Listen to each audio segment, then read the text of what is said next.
Yo, what's up, guys? I'm starting way early. I understand that a lot of people might not know that I'm live yet because usually I go live at 6:30, but because me and Maddie are sitting here vibing so heavily, I'm like, nah, fuck this. I want to go live and see what's up with my people. So yeah, we're here, man. What's up, Maddie? How you doing, brother? What up, brother? How you doing? Just fucking yeah, we've been vibing for a while, just kicking it. So it's like, might as Yeah. well get it on there. You know what I mean? Fact, bro. So, and what we've been talking about the whole time is about a few different cases. There's a few different cases, but the main one is because we know him and we know who he is compared to what the media has been portraying him as. Now, if everybody's paying attention to the media, pay attention to Cambridge shooter, paying attention to Mackenzie Sharilla, and all these high profile cases that are out there right now, you're going to see how social media shapes and affects these cases in the biggest way, right? Like the biggest way. I really feel like they're fighting their cases out here in the media now. What do you think about that, bro? Like, and I hear something in the background. You hear that? Yeah, sorry, that was Danielle just texted me. She's tuning in live. Yeah, in fact. No, Um, tell Danielle I said, what up? Danielle, what's up, Danielle? It's free she's Chad, man. Free Chad. she's literally watching right now. Yeah, what's up, Danielle? How you doing? Danielle's good people, man. Hell yeah. Hey, what's up, Danielle? How are you? So Maddie, right? You were in DDU with now what everybody knows him as is the Cambridge shooter, but that's not his real name. And we were kind of pandering to that same thing that I was just talking about, the social media and how social media affects the cases. Because look, he's not called the Cambridge shooter. That's not his name. That's not his Right. nickname. It's never been his nickname. And now all of a sudden, because he did this shooting, now he's the Cambridge shooter forever, right? But really, He's his been name is labeled. Tyler. Yeah, his name is Tyler or Ty or Ty, whatever you want to call him. But we know him personally. What do you know? Like, what's your experience with him? I know you have a ton of experience with this dude, but just start from the beginning. How did you meet him?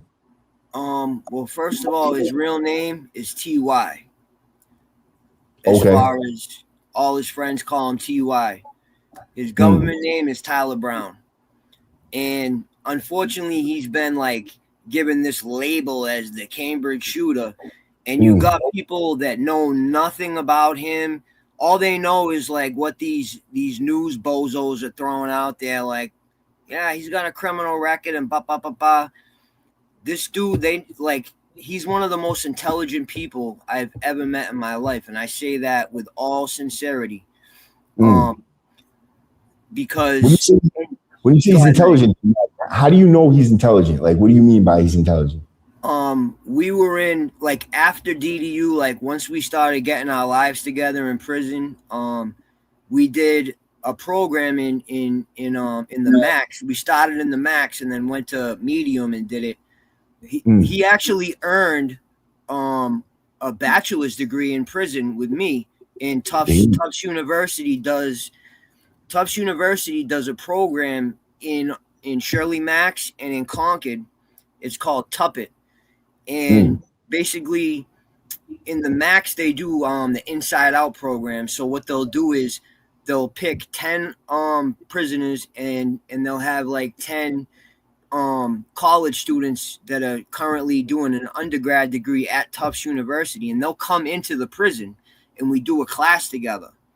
mm, um and it's intense, man. Like you meet like that like made that's one of the things that made me want to change is when I did that. Like you get like not like real love, like romantic love, but you get like love, like human to human. You know what I mean? mm. From people in society. You're so used to dealing with this guy, that guy, who stabbed who beat up who. I don't want to. I'm done with. I don't want to hear that shit. You talk to Word. these college students like you're vibing on some like intellectual stuff. You know what I mean? And real Hell yeah. issues. So that aside, like I made it to a medium after I don't know 16 years in Max and DDU and all that. I make it to a medium. And I already knew Ty from we were neighbors in DDU, the Supermax, for I don't know 2 years, just on a tier together for 2 years. So I had known him prior. So you were on the tier with him in DDU. Hold on, let me bring you back just a couple of seconds. Yeah. So you went to the tier with him in DDU. Do you know what he was there for? Yeah, that time. What was that time? Him and two other guys allegedly jumped somebody. It was some alleged gang activity. It was just some bullshit, man. You know. Yeah. So like I don't know specifics. I don't want to say specifics. Let me just put it like that. Right.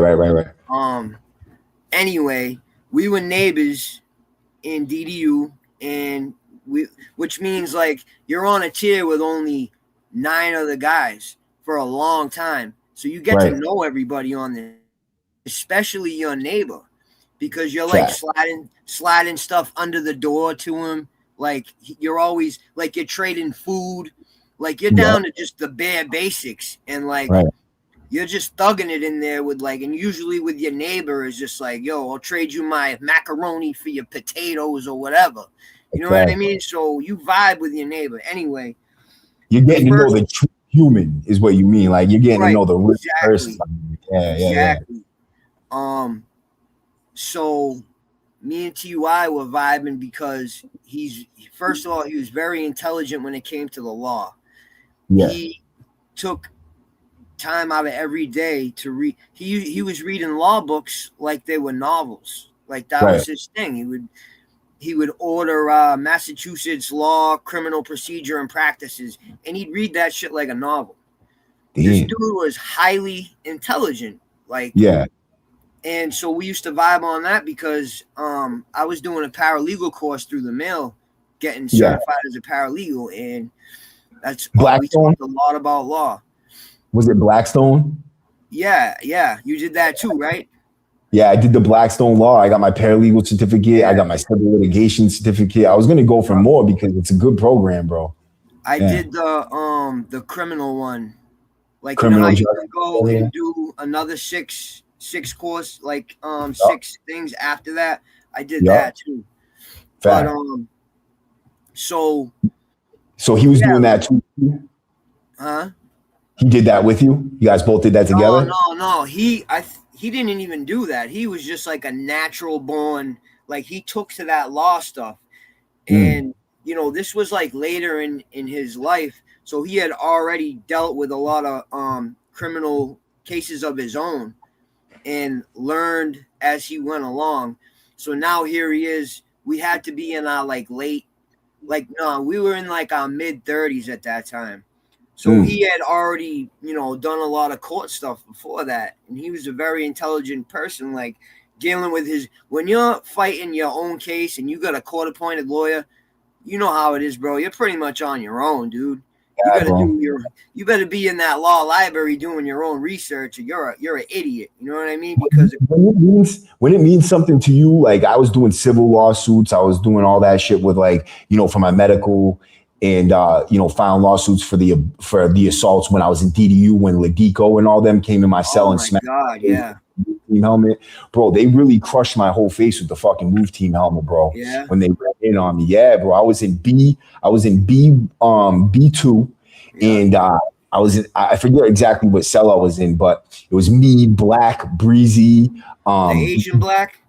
Yeah. Yep. No, Black. You know, you remember the little blood kid? Damn, bro, this is my fucking dude, bro, too. I can't even believe I forget his name, dude. He's the one who stabbed Briz. Spanish. Yeah. It don't even matter. Yeah, either way, right? My boy Black and my boy Black, he was over there fucking, and the other kid was there too. Fuck, man. He's a good ass dude. But either way, right? It was him. Joey Sylvester was over there. Fucking. Oh yeah, Joey Sylvester. Oh, yo, he died, bro. He OD'd and died. Yeah. Did he really? Yeah, because I was looking on Facebook and shit, and I talked to one of his people, and they're like, yeah, man, he died. He overdosed. Yeah, bro. They were running in cells, dude, and they were taking everybody's property, like all of it, and leaving you in there with Oh, absolutely nothing, dude. you were And on B wing. What were you downstairs? I might have been on We B1 were at the on time. B wing together, bro. Yeah, But we were over there together. I Yep. was up on B4. You were down on like B2 or something, but you weren't there very long, right? You were there like 6 months and they kicked you out or something to Yeah, I went to the SDP. SDP. Yep, I went to the Yeah, SDP. I Yeah, I remember remember that. you came to my tier for a shower one time. Remember the shower? You came over there for a Yeah, shower. yeah, yeah, yeah, yeah. Okay, Yeah, I I think I forgot was all mad. about that. Yeah, I think I was mad. I was talking about the C Dub shit, and I'm like, I was Oh asking you yeah, about the C Dubs or something. Like, yeah, yeah, dude. All that yeah, fucking drama. dude, that shit was nuts, Uh, man. That whole Look war, how bro. much it But matters now, though. You know what I mean? It's like absolutely nothing. Doesn't even matter at whatever. all. Word, bro. The only reason it matters, Maddie, is because we have all that information, that knowledge, and that experience within us, and we get to now share that experience with other people so that they Right. can avoid that same experience. That's a reason why going through stuff like that does matter, because it isn't for nothing. It's so that Yeah. we can carry the message on and keep these young kids from fucking up their whole lives and shit, right? But No doubt. yo, so when you were neighbors with this dude over there, did you ever see him getting into beefs with the COs and Oh like yeah, yeah. Like, um, one thing about this dude, you know how we all hate cops and COs, right? yup, But then there's those dudes that just like, bro, that they fucking like their whole life revolves around hatred of these yeah, people. yeah, You know what yeah, I'm saying? You know what I'm talking about. Like he was exactly. one There's of them. He was one of those dudes. really, so he's that Yeah. guy that always fighting with the cops. Every little Yes. thing is an issue with the cops. Okay, I got you, bro. Every Yeah, little thing, man. yeah, Um, but he eventually realized that it's a losing battle, and you just mm, gotta like keep it cool, man, and get out of there and get to a medium where you can actually you beat the system for a bachelor's degree. But yeah, like, bro, we're sitting here. The like you said, the move team smashed your face, bro. They knocked out my two front teeth, dude. When yeah. it was 16 of us, one after the other. I didn't get to them till 2 in the morning. They got to my cell and they knocked my two front teeth out, bro. And that was in 2013, right before I got out last time. Mm, So, bro, we're sitting in there banging out with these fucking COs, bro. We're losing, dude. At the end of the day, yeah. I figured that shit out. I'm like, bro, I'm going to get a college degree or something. I got to get something out of this time. So we got to the medium, and it was like, bro, Tyler got a bachelor's degree, man. Ty got a Mm. bachelor's degree in Concord, And that's and the Cambridge shooter. That's when we say Ty or Tyler, that's the Cambridge. That's the Cambridge shooter. That's the Cambridge guy. shooter. Yeah, that's the guy everybody knows as the Cambridge shooter. This wild man that just fucking said fuck it and started shooting at cops, bro. Like this dude actually had shit put together. He was obviously thinking about the future because he was getting a bachelor's degree, so he wanted to do something different, right? But he had a thing about authority, bro, and and apparently he didn't learn because he was out there in the middle of the street shooting at him because. And what brings a person to get like that? Like, so they make the prison so bad that you Right. don't even you're willing to die or kill other random strangers that you don't have to go back. I mean, That's I what feel like that's go what they ahead. want to take the focus off, Maddie. They want to talk about all this other nonsense about judges, this, that, and the third. What they don't want to talk about is that prison is so bad that Mm, after you experience it for long enough, you would literally rather die than go back. That's where I'm at. I would rather fucking drop dead today than go back to prison for yeah, fucking a week. right. Because of So the way they made it in there. They made it yeah, so man, they torturous, bro. literally torture you. Like they Yeah, literally torture you. yeah. And Ty is a product of that system, just like me and just like you. He's been in since he was a kid. And he told me some stories about stuff that happened to him in juvie, just like stuff that happened to us. And Well, you know, considering the fact that, hold on, Maddie, considering the fact that he is going up for trial, he's on trial here in the public through social media, right? And I feel like that's where you yeah, win or lose, right? So let's help him win a little bit, right? Like right. what kind of shit happened to him when he was a kid that would have, produced the outcome that we see today? I can't. I'm not because this is his business, and he told me like in confidence. So Yeah, I'm okay. not gonna like get into specifics, but I'll Right. just say that we suffered abuse in the juvenile system. Mm. Um, a lot of abuse, a lot of different types of abuse. I was in the juvenile system from basically 13 to 17. Um, they taught you, and this is back in the 90s, dude. Like Mm. it ain't like now where there's a camera on every ceiling and every corner. Like Right. there was no cameras to protect us back then. Like they were Mm. hiring 21-year-old kids to like watch us, and like when we got out of line, they basically just you get jumped by five of them if you stand up without permission, you're getting fucking body slammed and beat up, and they practice karate moves on you and shit. You know what What I the staff mean? members? Yeah, yeah, yeah, yeah. Like They that's fucking- juvie. I was 13 years old, like having to fight every day to keep my sneakers on my feet, and then having to fight Mm. with these staff just because I stood up without permission. That's the type Right. of environment Tyler grew up in too. Right. So you grow up with that mentality, like, bro, I fucking hate authority, man. They're not helping me, they're hurting me, they're torturing Mm. me. Then you Mm. become an adult and they just toss you in the street at 18. They're like, here's $50 and a bus pass. Have a nice life. After Right. suffering abuse for 5 years. Now Do you're out you? in the street, you know? Yeah. In And fact, do you know if he got out? Do you know if he got out from DDU or recently, right after he got out of DDU?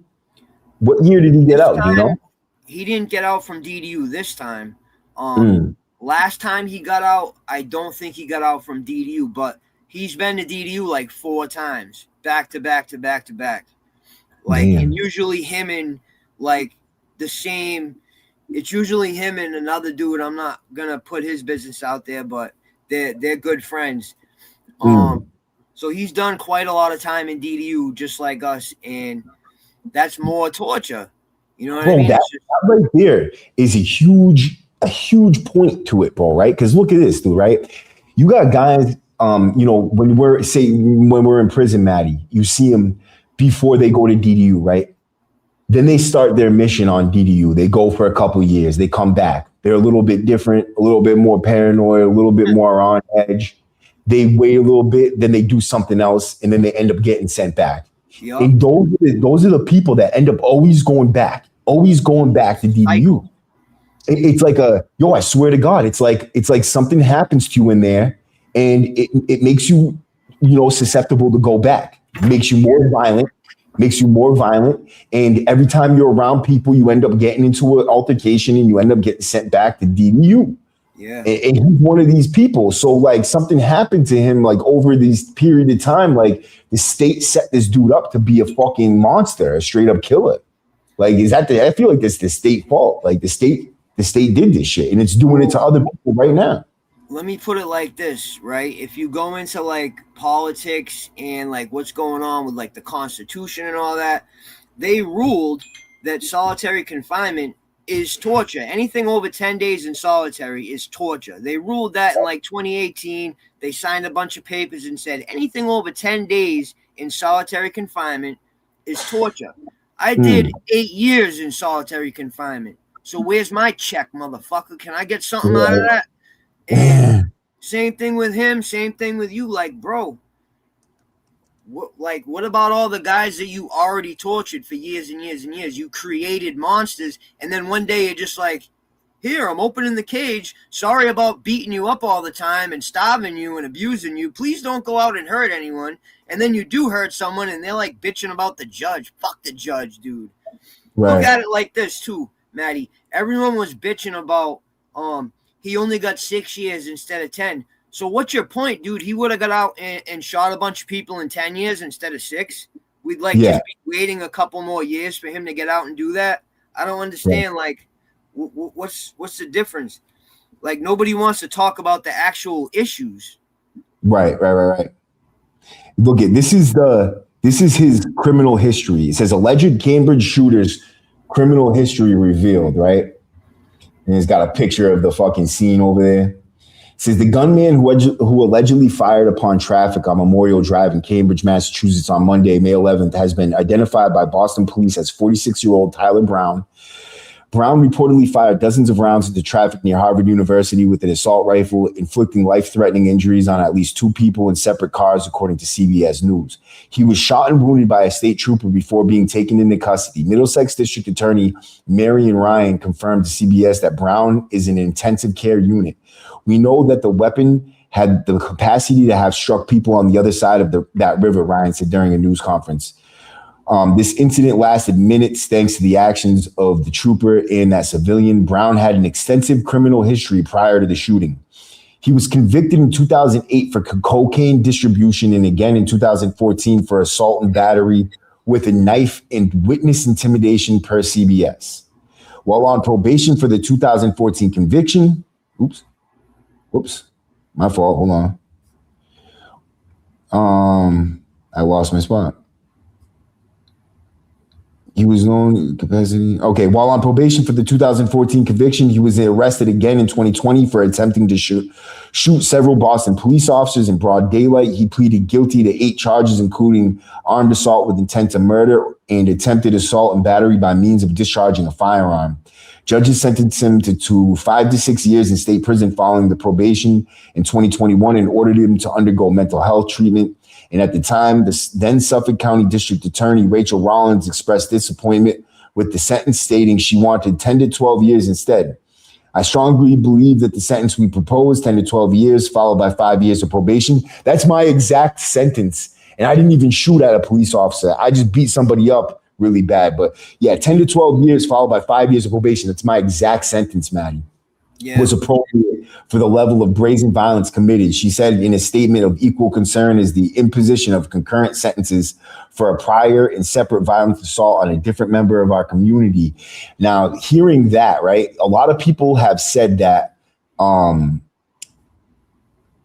his criminal history or his criminal record, mind you, or like his history he should have been in prison forever already and shouldn't even have gotten the chance to do this, right? That shit's total madness to me, right? You're basically saying now you're creating hysteria with something like that. You're basically saying like now anybody with any type of violent history has the potential off with their heads. Yeah, because like, he could be the next shooter. Like, no, that is not how it goes. Plus, number one, we're looking at a whole different mix of attributes that cause this shit, right? Number one being, I think, the system, his experiences in the system made him not want to go back so badly that he prepared himself with a weapon and mentally that if it ever happened, he's going to shoot it out with the cops. He can't go back, right? That's the system. He's mad right now that he's not dead. Yeah. Fact. He's mad. Like, he's tight right now that he's not dead. Like, I can tell you right now, wherever he is, he's like, man, what the fuck, dude?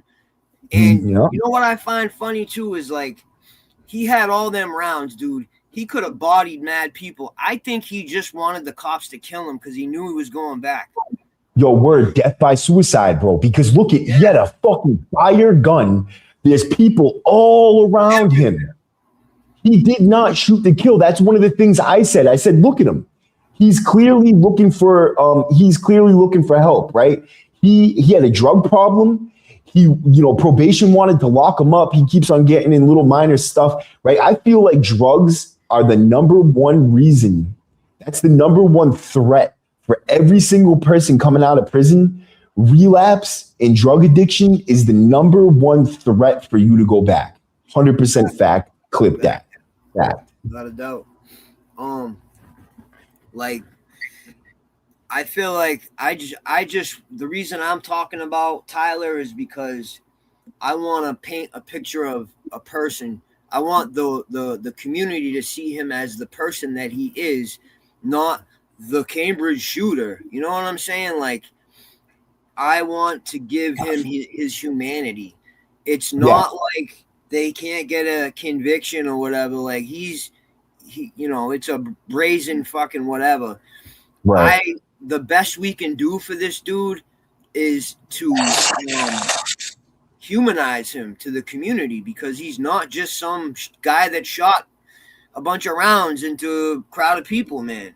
Absolutely, bro. Absolutely, bro. He's an actual person who had a bunch of things happen to him, and it kind of led up to this situation. And if we can't, as a society, go back and have a reasonable mind, like, oh, something we did, we are to blame for some of this, right? Let's try to fix what we did.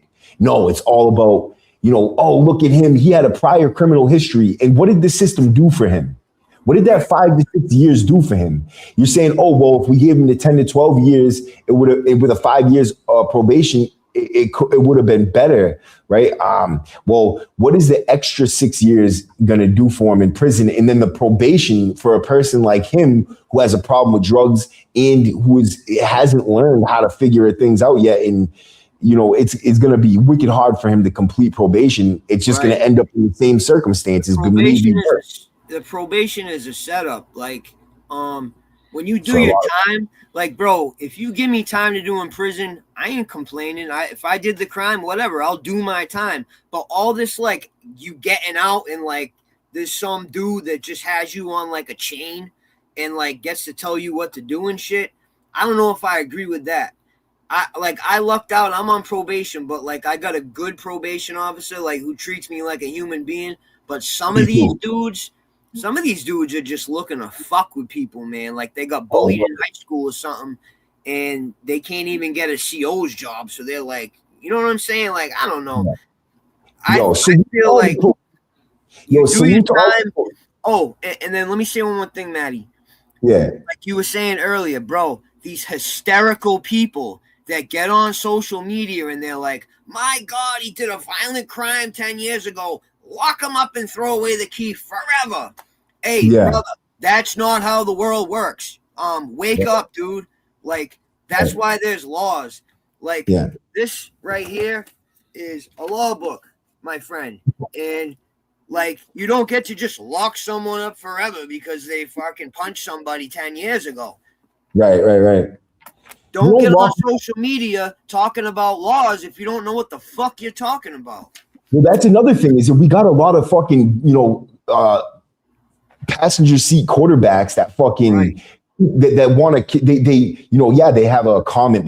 There's tons of comments, there's tons of opinions, but how many of them are really like solid have opinions? Substance.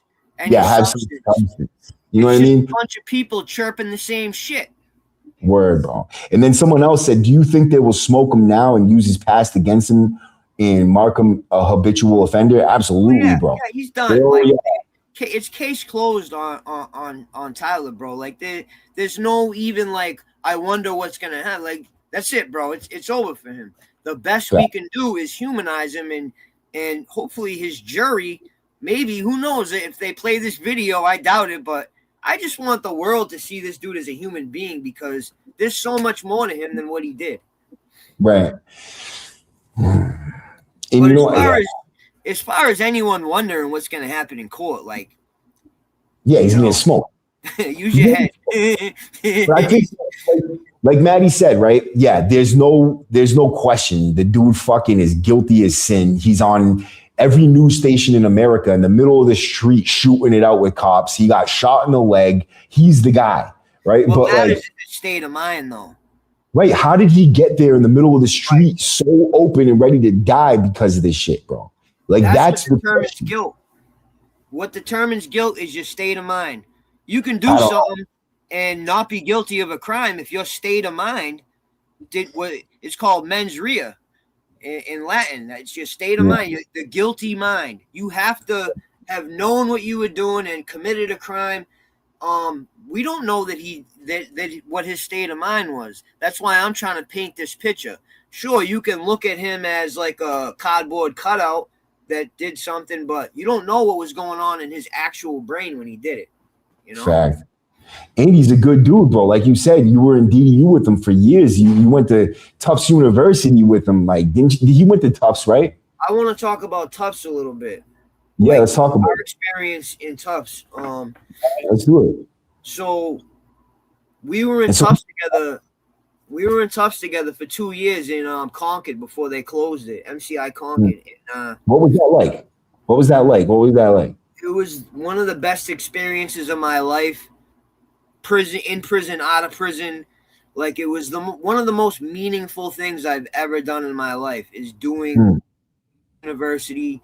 2 years worth of. I'm like 4 credits away from my associate's degree, but they closed Concord, so I couldn't do the program no more. I had to go to another prison. Anyway, like, that experience was very meaningful to me. It taught me a lot. I got to work with like Harvard professors, Tufts professors, and these people come in and they treat you like a human being, which is the most important thing. Finally, you're talking to someone who's not looking at you like you're just scum of the earth. They look at you like, I'm going to treat you how you treat me. And we have fun in class. Like, we have high intellectual, sometimes even spiritual talks. And like, it really, it is so good for you. Education is one of the best keys to rehabilitation. That's dope. Me and TY bonded a lot in school because there was only 4 of us out of the whole class that had ever been to like Max or DDU, and the rest of the guys were kind of just like medium security guys. Not to say like we're looking down on them, but like they're just a different mentality. Like, if you haven't done time in a Max, bro, your mentality is just different. So me and TY specifically bonded because we had like that click personality plus knowing each other from DDU. Anyway, let's face it, you were both convicts and you were both like had the same mentality, bro. You both had that fighting, that thoroughbred mentality, and he was like that. We can't say that he wasn't a thoroughbred, that he didn't have that aggression, bro. Oh, yeah. But we say that he had it, but he was fighting it. He was doing, positive things like going to Tufts, trying to fix things, looking to the future with a positive mindset. Like that right there says a lot to me, bro. It says that he wasn't trying to get out and then just shoot the whole world up and go back to prison. He was trying to do something. Like, that's the difference. He did do something. So the thing about Tyler is that he is one of the most intelligent people I've ever met. And I'm not just saying that from a person who's just like had some talks with somebody or hung out with some. Like, we used to do papers for school, college papers, and then we'd trade and we'd critique each other's papers and we'd get better grade. Like, we were both like A students. I got 1 B+ and I was mad. See, he got all A's, mostly A+. Like, the dude was a genius. So, like, I would read some of his stuff, man, and just be like, God damn, this dude is so smart. Like, and one time a professor during our social theory class, he actually was from Harvard. He said to Tyler, he's like, man, I read your paper, and like, if your life hadn't gone the way it did, you could easily be a Harvard student. Like, you have the intelligence. Unfortunately, you didn't have the social upbringing to get into that class and that crowd of people who end up in places like that. Right. Yo, so my fault. Go ahead. No. So there was a person. So Brian Hearn asked, "Is the Terrence Crosby case considered high profile?" And absolutely, bro. So me neither. So I just looked at it right now. I didn't even know about this case, which is crazy to me. Which is like another like point. Like, dude, there's so many high profile cases going on right now. It's nuts. And then there's the like a little bit older ones that are popping up that are like gaining some attention, like Mackenzie Shirilla. And I think that's what we should definitely talk about, bro. Hold on. Yeah. So look at this is Terrence Crosby rape trial. What the Boston jury heard before failing to reach a verdict. Terrence Crosby, huh? This is the man, I'm assuming. Right here, Terrence Crosby. You got a rape case? I guess so. I'm skeptical off rip. But let's go ahead. You know what I All mean? right. Hold on, let me make sure you guys see that. Yeah.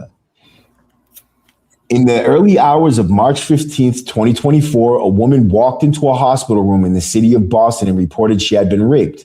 Oh shit, is this the one where the dude hid in the hospital bed or hid underneath the hospital bed? Let me find out. The following day, Dublin firefighter Terrence Crosby, 38, was arrested at the Boston Logan International Airport when he was boarding a plane to fly to Ireland. The complaint, a 29-year-old attorney, claims she was raped by Mr. Crosby while his colleague Liam O'Brien slept in a separate bed in a shared hotel room. Mr. Crosby said he 100% didn't do this. Today on the news, investigative journalist Susan Zalkin discusses the details of the Boston rape trial presented by Saoirse Polak, whatever. Yeah, okay. Well, hold on. I wonder. So That's what? You did some boogeyman shit? You're saying? yeah. Like Hold on. under the This might bed? be a. No, damn it, bro. It won't let me fucking see that shit because it's making me. Yeah, I never heard of this case, man. I'll be honest, but I am also not like a news junkie. I try not to pay attention because a lot of it's poison. Yeah, I can't. I don't see it there, but hold on. Yeah, I don't know, man. Yeah, I guess this definitely does count as a high-profile case. It I'm ain't not as sure.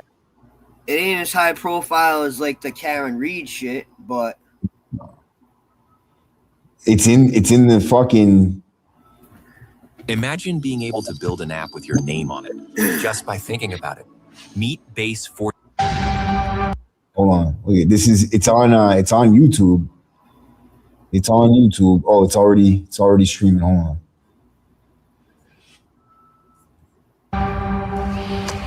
Welcome back. This morning, we're spotlighting the Irish firefighter rape trial of defendant Terrence Crosby. His defense attorneys are speaking out this morning after the jury returned a verdict of guilty.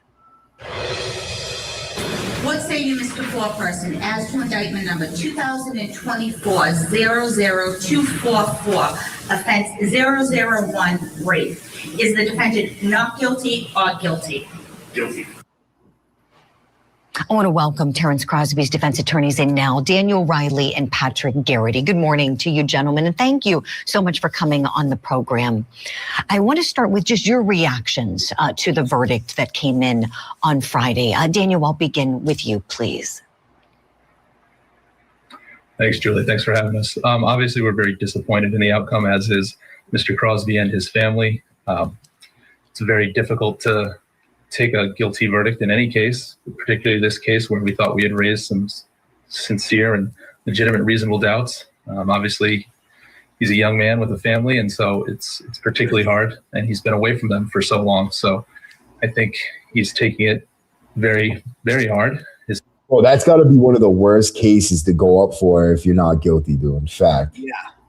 His family, again, taking it very hard. Yeah, he is. Nobody likes these cases in terms of trying to say that one person did something wrong or one person is denying it outright.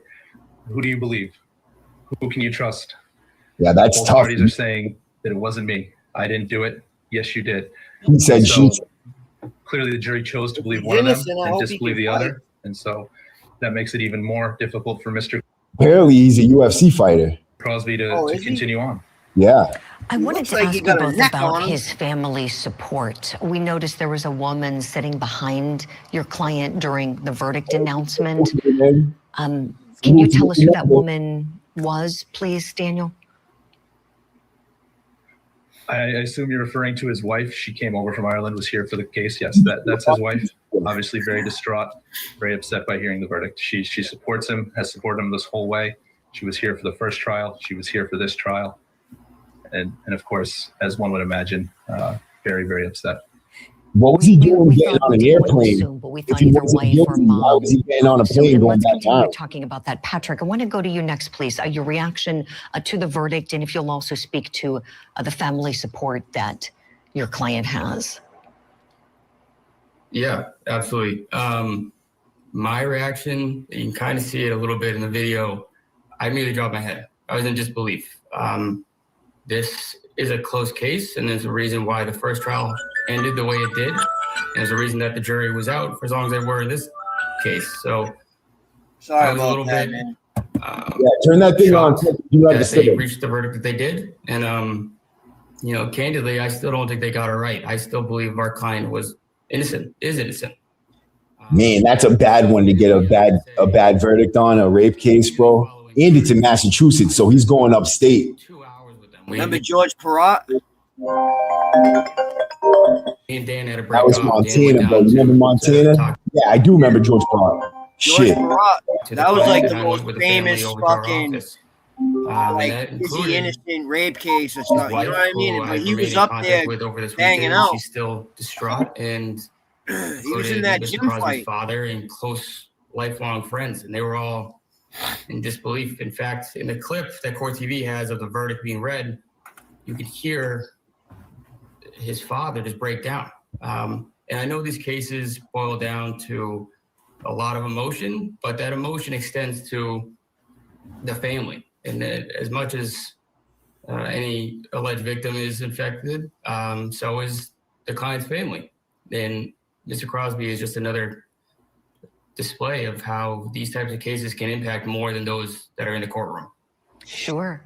It's tough because no one has sympathy for a dude going up on trial for rape. You know what I mean? Yeah, Like man. people are like, "Oh, fuck him, hang him, let him burn." You know what I mean? He's like, I've tried to imagine it a few times, like what it would be like. And dude, it just sucks from every angle if you're innocent. Like, it's scary, man, because any girl could just be like, yeah, he raped me. You're going to jail, bro. Could imagine. Pack a bag that. and a toothbrush, motherfucker. You're going to jail, dude. You're going to fight too. In the get-go. Yeah, She's you never better know left, how to never fight wavered. because dudes are going to fuck with you. And she's still continuing to fight regardless of the fact that the jury returned the verdict that they did. She is still fully by his side. Has she shared why she believes in his innocence? Apparently, he got found guilty because, She knows obviously. Mr. Crosby. She knows her husband. She knows the man that he is, and she. Yeah, knows the that only he's one not I can think of that, like, that the complaining caught a witness rape in case, this went case upstate, came out to be. fought, The and state was is like, making him dudes out. thought he was She innocent knows was who she George married. Perot. She knows that Yes.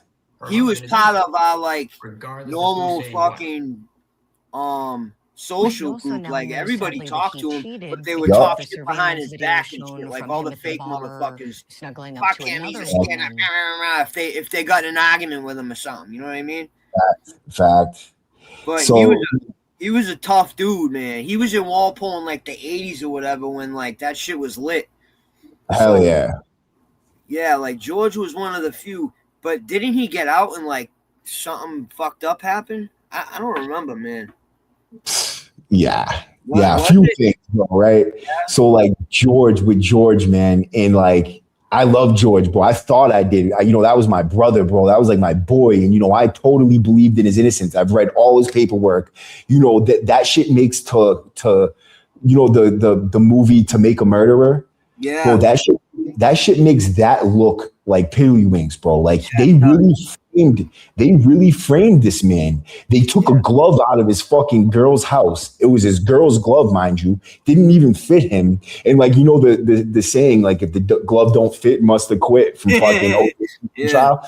Like, dude, they took his girlfriend's glove, put it in the house, the victim's house, took a sheet from another crime scene that had someone else's blood on it and put it in the evidence files. When the woman was up on the stand saying, like, oh, this is what happened. They're saying they're putting the evidence up and showing the evidence while she's on the stand. And she's like, wait, that's not my sheet. Like that, it didn't even happen on the bed. It happened on the doorway in between the foyer and the bedroom. Right. And everybody's looking at him like, huh? Like, so how did the sheet get blood on it? The sheet, well, mind you, it got found out, got taken from another rape scene and put in that case to make it look better. And then a glove that came from George's house that the dumbass cop thought was his, put it in his pocket and then slid over there to the crime scene, drop it on the floor like, oh, look what we have here, George's glove. And like, it was just crazy how they fucking framed him, bro. They really framed him. And then the woman said, wait, when she was saying like who it was and how it looked on the stand, it said, was a black man. It was a tall, skinny black man with a bald head. What? George was short, white dude with curly black and gray hair. Very white. Yeah, you know, so like there was a lot of things about that case that kind of rubbed me the wrong way, which made me believe in him. You know what I mean? I took him as my friend, like a good friend. I've smashed out 2 people for him, not for him because he asked me, but because he's my friend and they disrespected him. So you know what I mean? Like, so he was my boy, but when he got out, the word, you know, he was on the news and everything. And at first I'm thinking, nah, it's because he beat this case. He got a huge lawsuit on the state. You know, he's burning him for millions of dollars because he was falsely accused and he did 30 years in prison for it, for rape, mind you, in the 90s, dude, in Walpole. You know, he went through some horrors back then, bro, fighting. Yeah. He used to tell me, like, dude, I used to have to fight every day. There wasn't a day that went by I did not have to fight. But I was not going to PC. I was innocent. And he would fight. And because of that, he was such a tough fucking dude. But then I get out, right? I get out. I heard about what happened when I was in there, that he had like some incident with a girl. He was in an alleyway. He was beamed out. He was fucked up. And the cops came up and he was like feeling on her and fondling her or whatever. And they charged him with another sex assault case, right? So I'm like, oh man, dude, like, nah, it's gotta be some fucking fuck shit with the cops. Like they're fucking with him, right? And then his girlfriend dropped the charges saying like, no, that's my man. Like, nothing happened. And so, further fortified the beliefs in my head. Like, no, he got fucked with, you know what I mean? He's catching a raw case a couple of times over, you know what I mean? And like, and that's rare for that to happen and you to take the dude's side or to jump to his defense, you know what I mean? With something like that. But then I get out and I'm talking to another guy from Springfield, the dude that we both know, good fucking dude, bro, really good fucking dude. And he's telling me like, yo, look at this dude's Facebook page. And I go on there and it's talking some crazy shit about women, bro. Like word, bro. And I'm like, wow, bro, like this dude is on some foul shit, bro. And I just can't get with it, man. I can't do it, bro. He ain't my type of dude, I don't think. Yo, you know what scared me, Maddie, when I like went upstate and like started talking to dudes about their cases is that not even rape cases, just cases in general. There's a lot of cases of guys that we know right now upstate that could have been making a murderer equal. Like dudes should have their own episode of Dateline or something because their shit's fucked up, bro. Right. Like not fucked up like it was a bad crime, but fucked up like it was almost like they got framed. Like bad shit went on with these cases, man. And you see all this all the prosecution's misconduct, police misconduct, as you're reading the paperwork and you're talking to the dude and he's explaining it. And he's not even talking on some shit like, yeah, fuck the police. Like he's talking on some like regular, like this is really what happened. You know what I mean? This is like I don't know. That scared me, man. That scared me. I was like, damn, dude, like anything could happen to anyone at any time. And bro, word. Fucked. And yo, what if it happened to one of the go ahead. Oh no, go ahead. Ask the question first. I was gonna say, what if it happened to one of these fucking loudmouth dickheads that get on social media and fucking run their yapper about throw them in jail forever? You know what I mean? What if that happened to one of them? You know what I mean? Then they'd be changing their fucking tune real quick. Fact. Let me ask everybody in the chat. And first of all, let me say salute to the chat. My boy Billy, what's going on, Billy? How are you, man? Necronomicon, bro. Hey, salute to the new members, man. Billy, thank you for signing up, man. And Jen Wog, Jen Wrong, thank you for becoming a member to the channel. Brian Ahern and Chris Scarin and Danny Sarah and Necronomicon and Dark Nightcap, man. Just everybody who's here. Groomate Property Solutions, man. Karen D. Yo, Turtle Boy, man. Bro, Turtle Boy just did a video about the next one I'm about to bring up too, right? So check this out. What is your opinion? And now just put in the chat, innocent or guilty. I want to know what your opinion is on Mackenzie Sharilla, right? Because I have a different opinion than it seems like everybody else has, right? Now, my opinion, I'm not even going to share it with you until I hear what everybody else's opinion is on it. And when I do, I'm going to start seeing them come in. If you guys give me your opinions on them, the whole DOC and everything that comes along with this fucking corrupt. Yeah, that's true. But what do you think about Mackenzie Shrilla? Innocent? Okay. I'm not going to say whether I agree or disagree at this point, but I'm going to wait till some more come in. I want to know if you think Mackenzie Shrilla was innocent or guilty, and then I want to talk about it because this shit's pissing me the fuck off. Okay, Brian Ahern said guilty. Okay. Guilty. Tommy Connolly said guilty. What else we got going on here? So while we're talking about that, or while you guys are giving me that answer, and then I'm going to get back to that because that is important to me. I think that's a super important one, and especially when it comes to like how social media affects a case, bro. That is like the poster case, like for it. You know what I mean? Yeah. But until we get to that, right? There's this case. What we were talking about, fucked up cases in the Max, Maddie, right? Do you remember that? All right, so there's this dude. I can't even tell. Oh, so his name's Flores, Julio Flores, right? I don't think you're gonna remember him by his name. Yeah, what's his nickname? Well, he didn't even have a nickname. That's how little this kid was involved in the streets. He wasn't in the streets, right?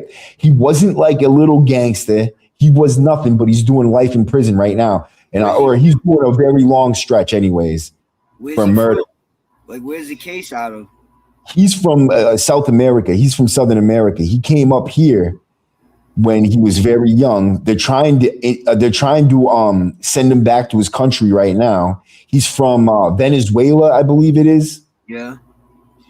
But he came up here. I'm going to tell you the story. I want to show you a picture of him because it's important. And because I know him very well.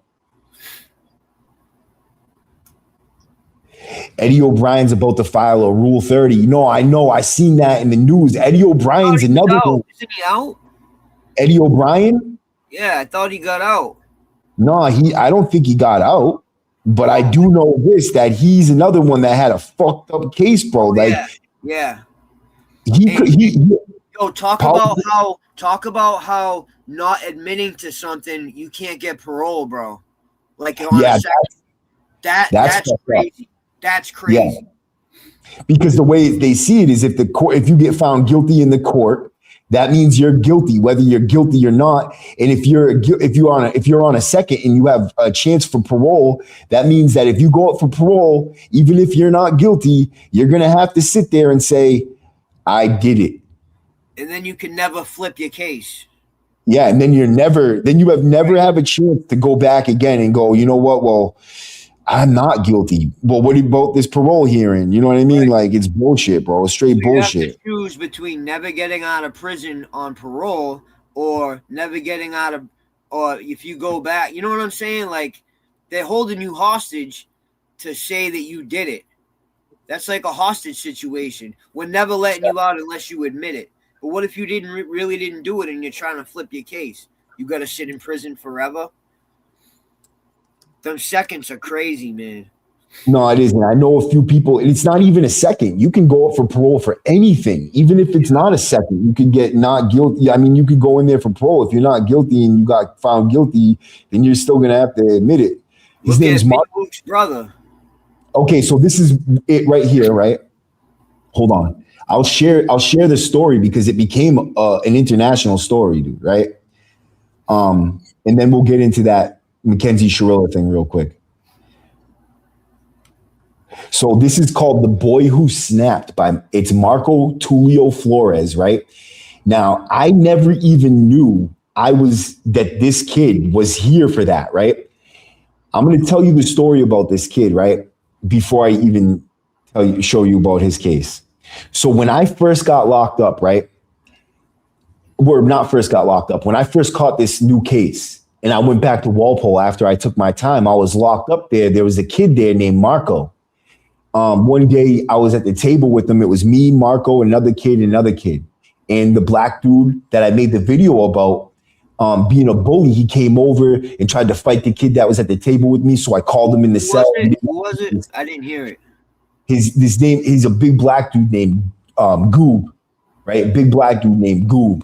right? And he was a bully, dude. He came into Walpole acting like he was in a fucking I know movie. that dude, like big, real doc, with like fucked up hair and shit. Yup, he came in, was afro. He's from Boston. Yep. Yeah, I know he's him. from Boston. Loud ass mouth, always talking shit, always getting crazy, bro. This dude came in on some like he was in a movie, bro, right? The first thing I ever heard him scream was like the word bitch. And I turn around and he's talking to these 3 other dudes. I'm like, damn, bro, like that shit was crazy, bro. Like, how you gonna talk like that?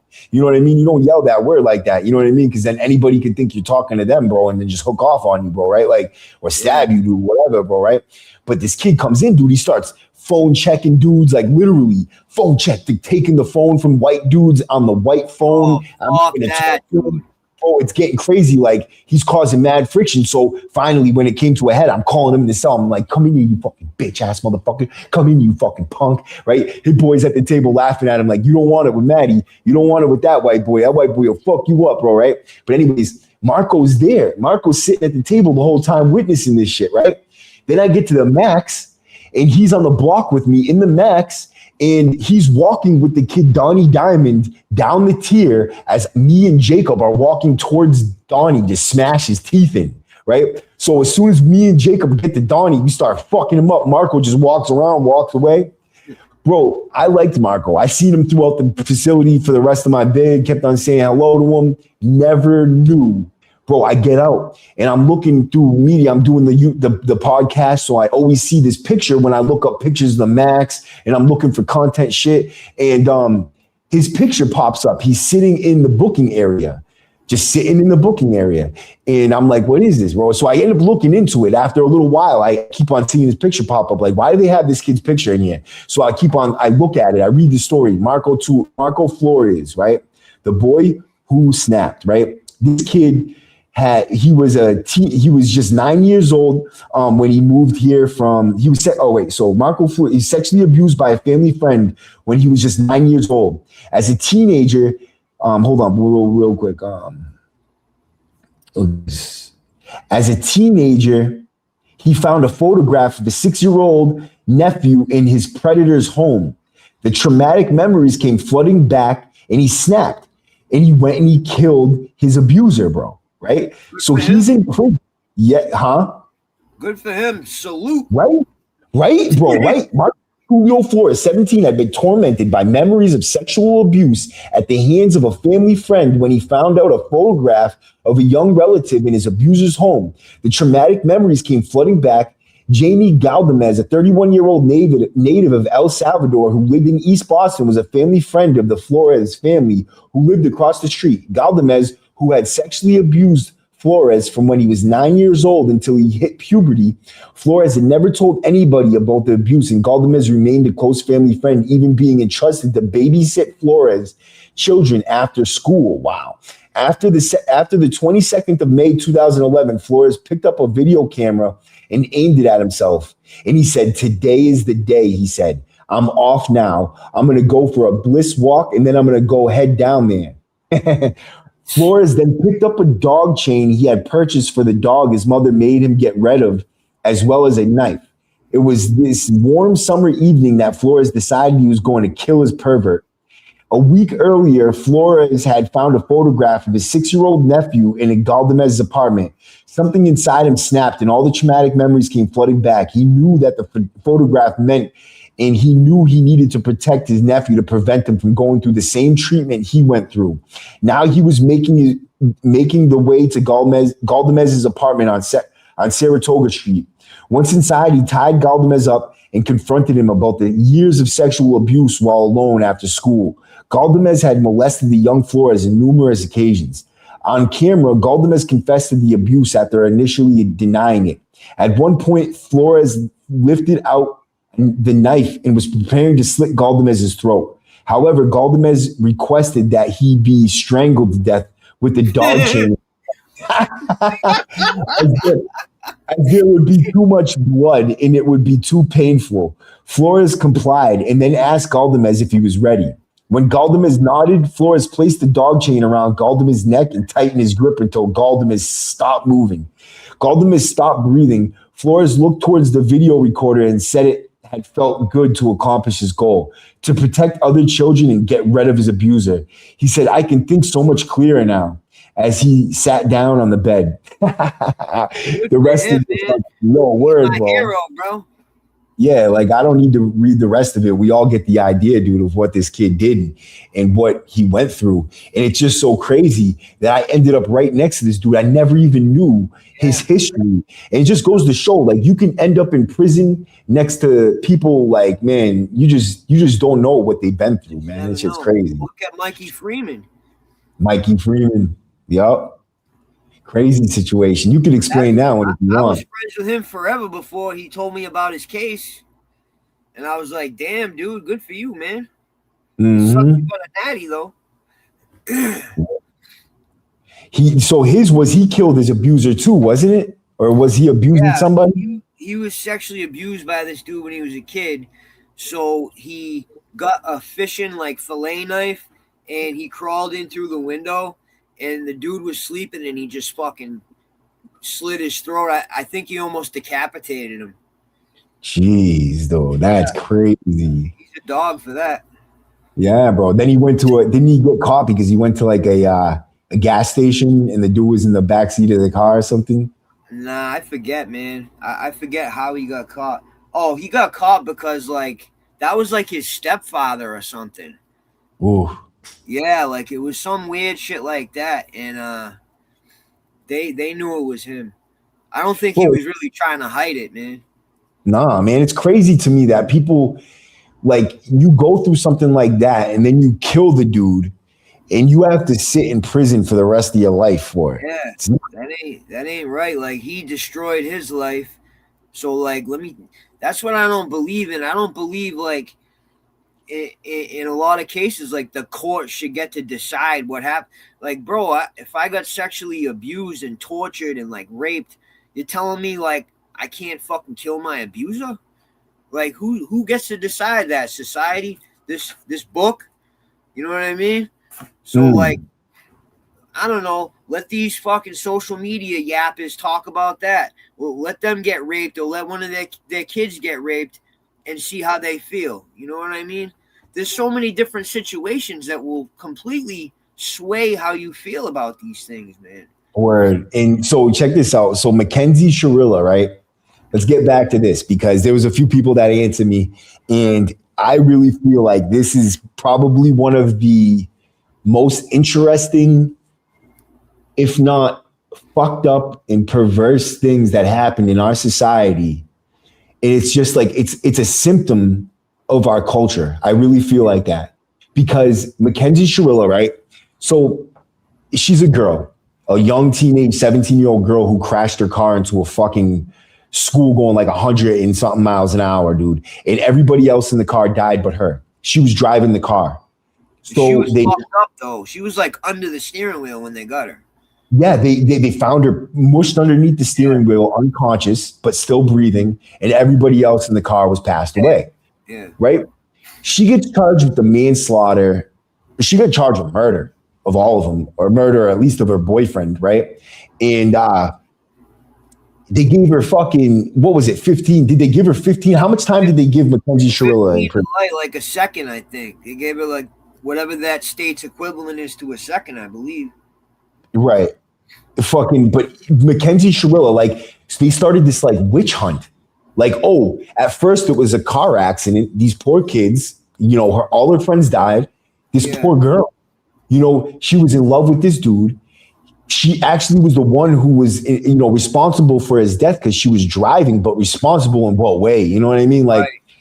Where's the guilty mind? You know what it was? This is what it started with, Maddie. I don't know if you remember. There was a video of them going slow, and then the cops seen a video of them going real fast, and it was like not long after. It was like a minute after. It's like, so that's why she was guilty, because she was going just fine, and then all of a sudden she was going fast. Like, what's guilty about that, man? Like, cops can just throw anything out there, and people like, yeah, man, yeah. Right. You know what I'm It's like, these investigative people look at it and they came to this conclusion, so it must be a fact, right? How about this, right?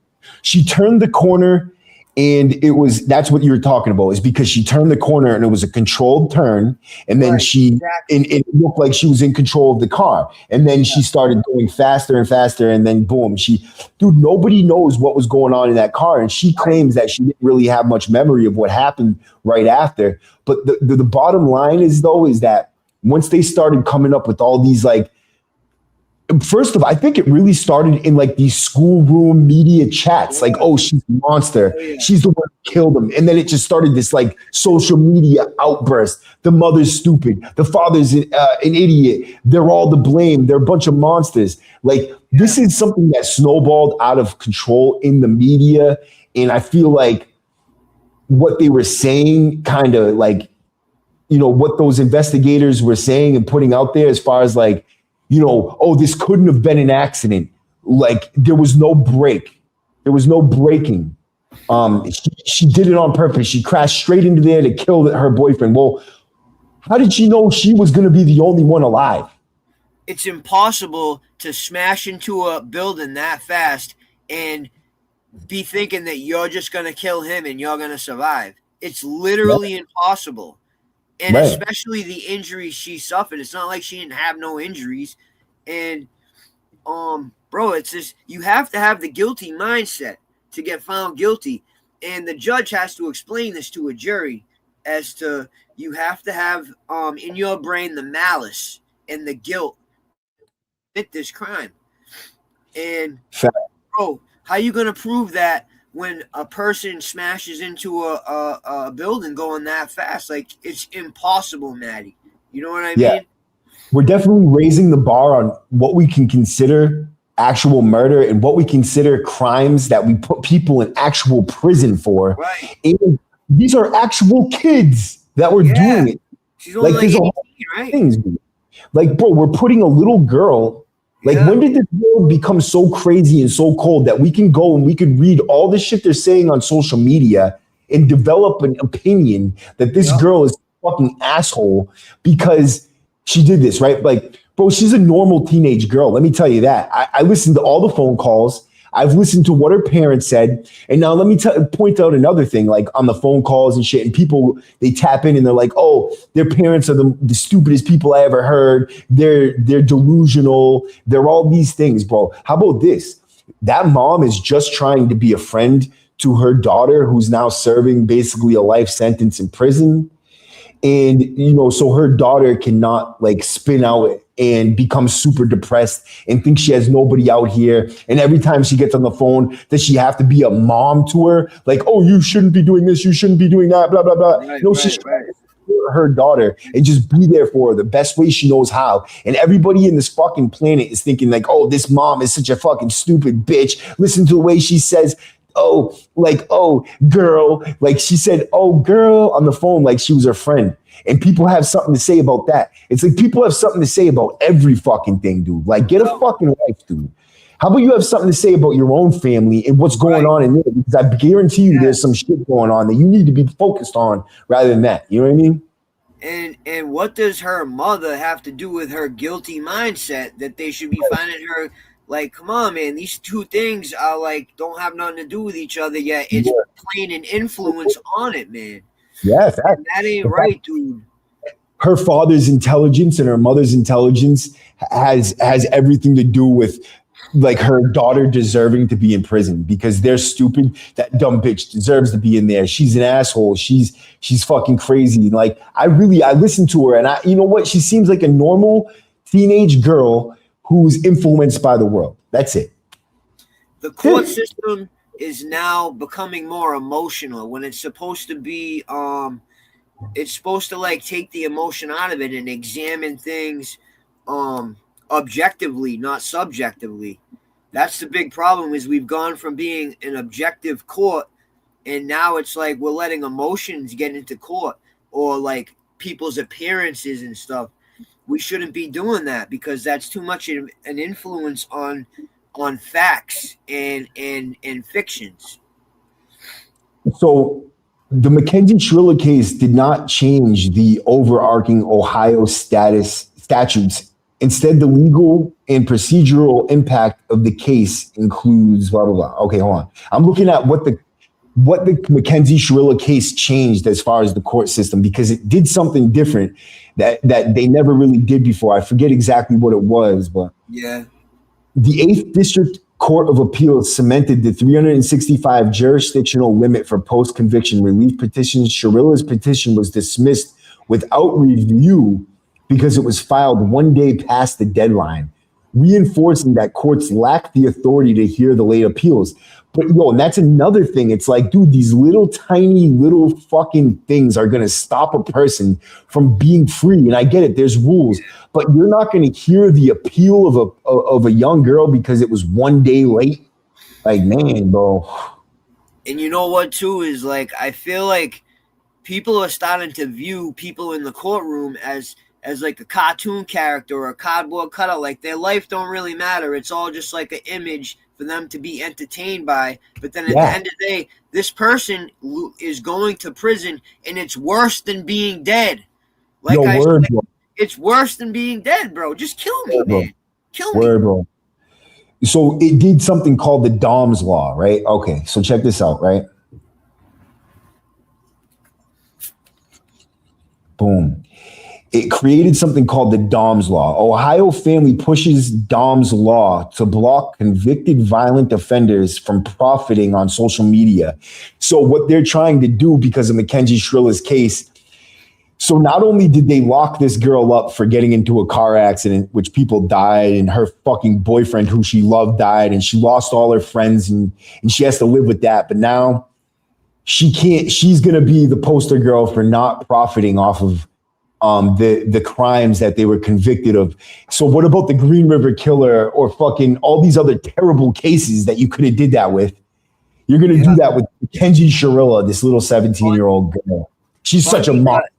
Bundy got 20 Netflix documentaries. Right, exactly, bro. And he profited. Oh, he profited. That's a fact. I want to watch this real quick, bro. Any metal, any size, ready fast. Metal supermarkets. New tonight, an Ohio family pushing to change the law aimed at stopping convicted violent offenders from profiting off their crimes through social media. It's called Dom's Law, inspired by the killing of Dominic Russo and his friend Davion Flanagan. Lassie Prokos spoke with Russo's sister about the petition. Time to relook at these laws. Christine Russo says the idea came to her just weeks ago after watching what she calls years of attention around the case that took her brother's life. So my brother's murderer, who I will not name, she has been... Yo, no bullshit. This woman, the sister, no bullshit. And I am sorry for your loss of your brother, but she is a fucking moron, bro. Like, yo, she's a straight moron, bro. Like, you ever listen to her, dude?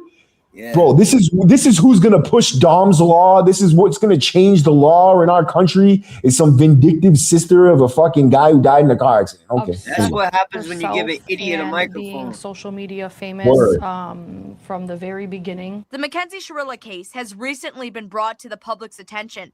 This is the little girl that we're all calling a monster. She's sitting here crying. Like, bro, those aren't fake tears. Those aren't all put on for the courts. Like, we've created this thing where we can just come up with this point of view, and it's got to be a fact, right? Look at her. She's crying. She's putting on a big show, this super monster.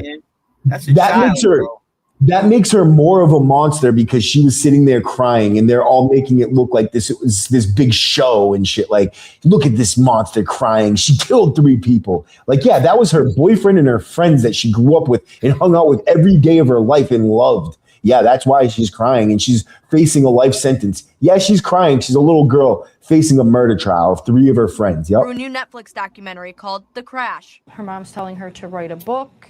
They very much go back and forth, laughing about how famous this case has gotten. That's not true at all. That's not true. They don't go back and forth laughing about anything. First of all, they go back and forth talking about how much they love Dominic, right? He was part of the family and all this other shit. And then the 2 other friends, and then their friend group loves Mackenzie still. They all support her, and they all come against the narrative saying that this is all like what they're trying to say it is. They're all saying it isn't. They're trying to say like what I'm saying, like this is all just pushed by social media and exploded by social media. She's made to look like a monster. And it's, people like this woman right here, cementing it. Things like that. So a couple weeks ago, I was just thinking how I could stop that. Russo says the pain isn't only the crime, so but a much. culture she says can turn violence into clicks, followers, and money. Even right after she killed my brother, she laid in a hospital bed making TikToks within hours of killing 2 people. Yeah, she wasn't making TikToks like that, bro. No, it wasn't, dude. She wasn't within hours. No, she wasn't. She was out cold, right? And when she did go on TikTok, it was to answer a message that she had been accepted for a modeling career. And she responded with, yeah, I'll be happy to do that. What is she supposed to say? Nah, fuck that. I just killed all my friends. Right. You know what I mean? No, she didn't. You know what I mean? She got into a car accident. She fucking didn't even really know the extent of it yet. You know what I mean? Like her parents weren't even telling her that her boyfriend or any of her friends were dead yet. She didn't even know. No, I don't believe that at all. Her petition calls on Ohio lawmakers to update the state's Son of Sam law, originally written decades ago to stop criminals from profiting through books or media deals. That was written in the 1970s. So that basically covered like book sales or writing of books, journals, news articles, things of that sort. Now it's 2026 and there's social media. So we're looking for ways. It's 2026 and we got to look for more ways to make America less free. Come on, guys. Let's do this. Yeah. The goal is to stop any profit or perks tied to crime-based notoriety. No victim's family should have to watch the person who killed their loved one turn that crime into attention, followers, donations, sponsorships, merchandise, paid interviews, documentaries, social media income, or other personal benefits. Hey, coming from the person who's trying to make money off of her brother's death, right? Fucking and shit. Russo says the support she's seen so far is helping her family keep pushing forward. There's hundreds of comments as well. People leaving videos on the site. Strangers, complete strangers that are like leaving, their condolences. How many prayers to the family with the praying hands are there on there? Right. You know what really fucking let's finish watching this. Going in the short amount of time. Christine said her mission in life is to be that voice for Dominic and Davion. So far, the petition has more than 17,000 signatures. In Strongsville, Bossy Prokos, 19 News.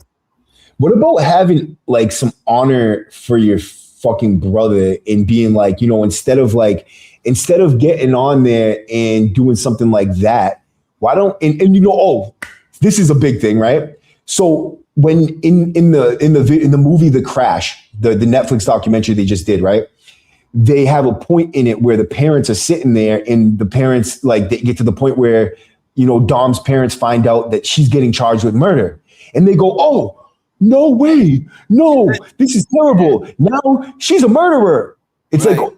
So 10 seconds ago, she wasn't a murderer, but because they said she's being charged with murder, now you are fully on board and agree with the fact that she killed your son rather than it just being a car accident. Right. Going with, just the knowledge and the wisdom in that you have, you're going to take that and let someone else tell you that it's not what you're actually seeing. It's this. Right. You know what I mean? You see it all the time nowadays, dude. You see it all the time, man. Hey, let me ask a question, right? So this law, what you said about like making us less free, that's 100% true. Like, okay, somebody does something horrible, the victim's family suffers, the person goes to prison, so that person's family suffers too. So my question is this. So let's say I can't write a book, and if people want to fucking buy it or send money, like, this is America, dude. This ain't Russia or fucking, China. If something actually happens, you're telling me like I have to like pretend it didn't happen? Are we gonna pretend it didn't happen just so somebody don't send money to me or something? I don't get it. Like, this is America. It's capitalism at its finest, dude. Right. You can profit off fucking anything unless it's illegal. So now they're trying to make a law to make something illegal just because they don't like it. You know what I mean? Because of a victim's family, which, okay, I'm sorry that you had a loss, but like, this is America, dude, not fucking China. Okay, so I'll write a book and I'll put it in my kid's name and let them profit off it. Right, yeah, let me give it to someone else to profit off. Or like maybe I don't even want to profit up. Maybe I just want to tell my side of the story and Right. hope that people hear it in whatever it is I did. But no, America, let's pretend it never happened. Let's knock down statues and all this bullshit. Like, come on, why we're gonna just pretend shit never happened? And you know what else bothers me about this? And it's like, okay, so yeah, she wants to write a book, and it's not because, oh, I'm trying to profit off my case. What she's trying to write a book for, and like she's reaching kickback from the family, it's because she's trying to tell a story that they're not telling. Right. You know what I mean? She's trying to tell a story that no one's heard yet, right? And I think that's something that's important, bro. That's super important. That's super important because in other cases, like where we know the details, like, the Green River Killer or Ted Bundy, and like, he's a murderer and he's telling you this story so that he can profit off of the deaths and blah, blah, blah. No, she's telling you a story that, might get profit, but because her story has yet to be heard, she's being drowned out by social media. She's being drowned out by the voices of the world. Why can't she tell her story? You know what I mean? That's bullshit.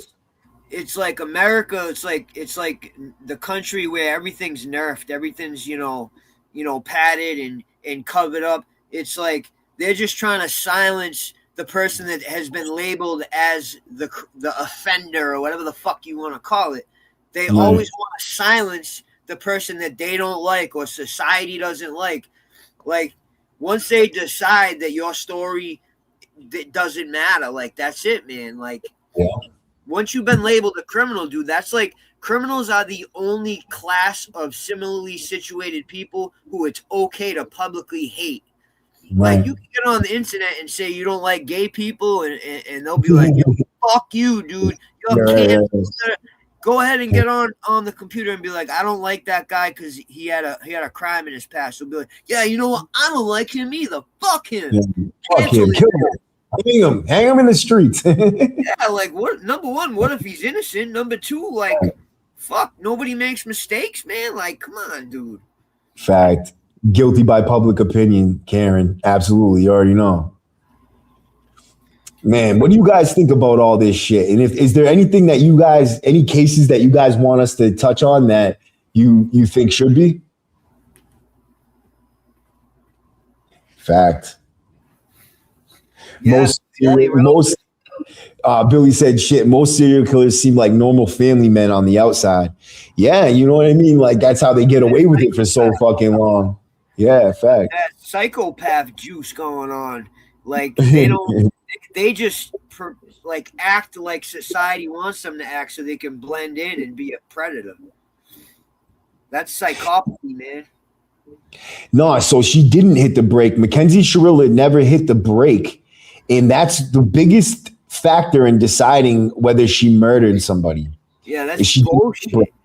And that's the one thing. It's like, if she just touched the brake, would she be not guilty of murder right now? She's touched it. Right. That's the difference between her doing life in prison, bro. Right. If she just touched the brake. How do you know the dude in the passenger seat wasn't strangling her or grabbing her or distracting her? Like, nobody will ever know that, man. Like, her story is never gonna get heard. Mass State Trooper Sergeant Quigley. You know what's crazy is there was a Quigley. He was a staff member in Teamworks when I was a kid. What, Julie? Yeah. Oh, in the Cape, right? Teamworks. Yeah. So it says Massachusetts State Police Sergeant Scott Quigley was indicted on charges of felony motor vehicle homicide and driving under the influence in connection with a fatal December 2023 crash in Woburn, Massachusetts. Quigley allegedly struck and killed a 37-year-old man, Angelo Schettino, who was a passenger in oncoming van. Damn. The incident and subsequent handling of the case by the Massachusetts State Police sparked widespread scrutiny. The investigation revealed several controversial details. The crash on December 12, 2023 was off-duty Sergeant Quigley was allegedly driving an unmarked state police cruiser while over the legal blood alcohol limit, crossing the center line and striking a van carrying Schettino. The investigation, Quigley was not interviewed by supervising state police for 8 days following the crash and no initial on-scene alcohol tests were administered. The responding supervisor, Sergeant Jennifer Penton, initially issued him only a written traffic violation for a marked lanes violation. Wow, that's pretty petty for a death right there, a marked lanes violation where someone died. Yeah. The fallout, the fatal crash did not prompt notification to the Middlesex County District Attorney Office at the time. The accusations of impairment and the potential internal cover-up were only publicly exposed when a defense attorneys in an unrelated murder case where Quigley served as an investigator began flagging records. In April 2026, Quigley pleaded not guilty to the motor vehicle homicide and drunk driving charges. He has been suspended without pay and stripped of his police powers by the Massachusetts Police Commission. Damn, I never even heard of someone getting stripped or suspended without pay. Usually it's suspended with pay, so salute to them for at least doing that. Shit. But yeah, man, that sounds like a fucked up situation, dude. And especially because just because he was a cop, they let him go 8 days without interviewing him because they the longer you go for an impairment case, the better it is for them. So they, I don't know like what their typical time limit is for interviewing, but I would assume it should be right away. Right. It should be right away. Exactly. And that's how they do it. Story straight, Maddie. Fact. That's exactly what they're doing. It's like when they're writing disciplinary reports in the Max. They all get together, they sit down, and every single report looks like a copy paste of the other. How many times you sat in the hole for like 30 days before you got your ticket and you're like, this is going to be a good one. It's like 3 pages long with 20 other reports, the same exact thing. Yeah, in fact. Oh, man, dude. Yeah. There's a lot of fucking fucked up cases going on out there, huh? Justice for Troy Winslow. Okay. So Troy Winslow, that's a dude I did a video on. Yeah. Are you related to him, Jessica? Are you related to Troy Winslow? I wanted to interview his mother because Troy Winslow is a young kid from Boston area, I believe, and he and his friends stole a car. Now, yeah, I remember that, Maddie. You did the video on it. I remember, and the cops and shit. Yeah, they were chasing him, but the main office was calling in and telling him, like, look, stop the pursuit. Yeah. There should be no pursuit. Yep. Like, end it now. It shouldn't even be one. Yeah. You're already breaking the rules with a high-speed pursuit. End it now. They radioed in, said, ending pursuit, no pursuit. I repeat, there is no pursuit. But they were still pursuing him at high speeds. So high, in fact, that it was over 100 miles an hour, and the kids crashed the car, dying, right? Yep. Troy's dead. Troy passed away. And now there's an investigation. They tried to cover up so many things about that case, basically saying that they got into the car accident and they're at fault, like in sweeping the pursuit under the rug, saying there was no pursuit and all that shit. While the body cameras are all rolling at the scene of the crime, there's officers standing around talking about how the dude's fucked. He said he canceled the pursuit, blah, blah, blah. There's tons of evidence against them for this situation. The mother filed a lawsuit against the state, and a lot of people are basically saying, like, you're just trying to profit off the fact that your son is some criminal kid and he's at fault. He stole a car. You're just trying to make the police department look bad and make money, blah, blah, blah. It's just a bunch of bullshit. But really, like, who's supposed to be held accountable when they're at fault? They did something wrong and now some kid is dead. Kids are so now basically what you're saying is that we're allowing little delinquent children to make the calls for the police department. So if they steal a car, we're putting everybody at risk. You know what I mean? Because they don't have the wherewithal to stop because they're stealing a car. They're trying to get away. They're not trying to go to jail. They're not thinking about the well-being of the community. They're thinking about getting away from the police. We're supposed to be the bigger minds. We're like the community at large. Like, we're supposed to be the ones to be like, okay, well, is it okay? Should we be chasing these people? Is it going to be good for the rest of the community? No, let's pull back and we'll catch them at a later date. You know what I mean? Whatever. But they didn't. About maintaining safety. But people get on social media. There's a good portion of citizens out there that are swinging from the cops' nuts. They don't want to believe that the cops could ever be fucking wrong or ever be guilty of covering anything up, or that's their heroes. You know what I mean? And some cops can be heroes if you're, getting rid of rapists and rescuing people. Like, fucking salute to you, man. But there's a lot of them that are dirty, nasty scumbag, scum of the earth.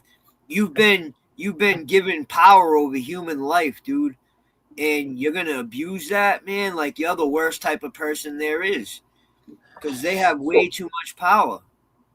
Okay, so Nicholas O'Malley. Okay, that people want to bring up all the fucked up cases today, dude. Time we got. So Nicholas O'Malley was the Dorchester police officer who was charged with manslaughter after killing that dude in Dorchester. I remember that one. Yep, it just happened. It was the one where, like, dudes were like, oh, now you're going to start charging people on this case? Like, it wasn't like a case that was, like, super dirty. Like, it was almost justified, right? And then they're charging him with manslaughter. Yeah. And not for nothing, but there was another one that we brought up recently on the channel, and that was the case in Bridgewater State Hospital where they killed that kid. I was just gonna bring that up, Maddie. The dude that they, like, strangled, but, like, they put him in a stress position and he died, and they all got indicted and just got, like, nothing for it. Yep, exactly, bro. Both been to Bridgewater, dude. That place was, bro. We both spent time in the Max. We spent time in the Max, Walpole, all the worst places. Let me tell you something. The ITU in Bridgewater, worst. The worst place I've ever been in my entire life, dude. Bro, 4-pointing, that shit is scary, bro. Especially when you got some Russian doctor, dude, who doesn't give a fuck about American culture. Right. He don't give a shit, bro. He didn't even care about why he was 4-pointing me. I just told him, look, I'm going to find you when I get out and kill your family. Dude, he threw me in a 4-point, bro, for 2 days, dude. I walked in there and walked past cells. There was guys 4-pointed naked in their own feces and urine. There was a guy that had taken his eyeglasses and poked a hole in his stomach, and his intestines were hanging out, and he was in 4 points for like 2 days with his intestines hanging out. Is that Dominic Joyner? No, I know who you're talking. Dominic Joyce. Was it Dominic Joyce? Yeah, Dominic Joyce. Yeah, you're right. Dominic Joyce.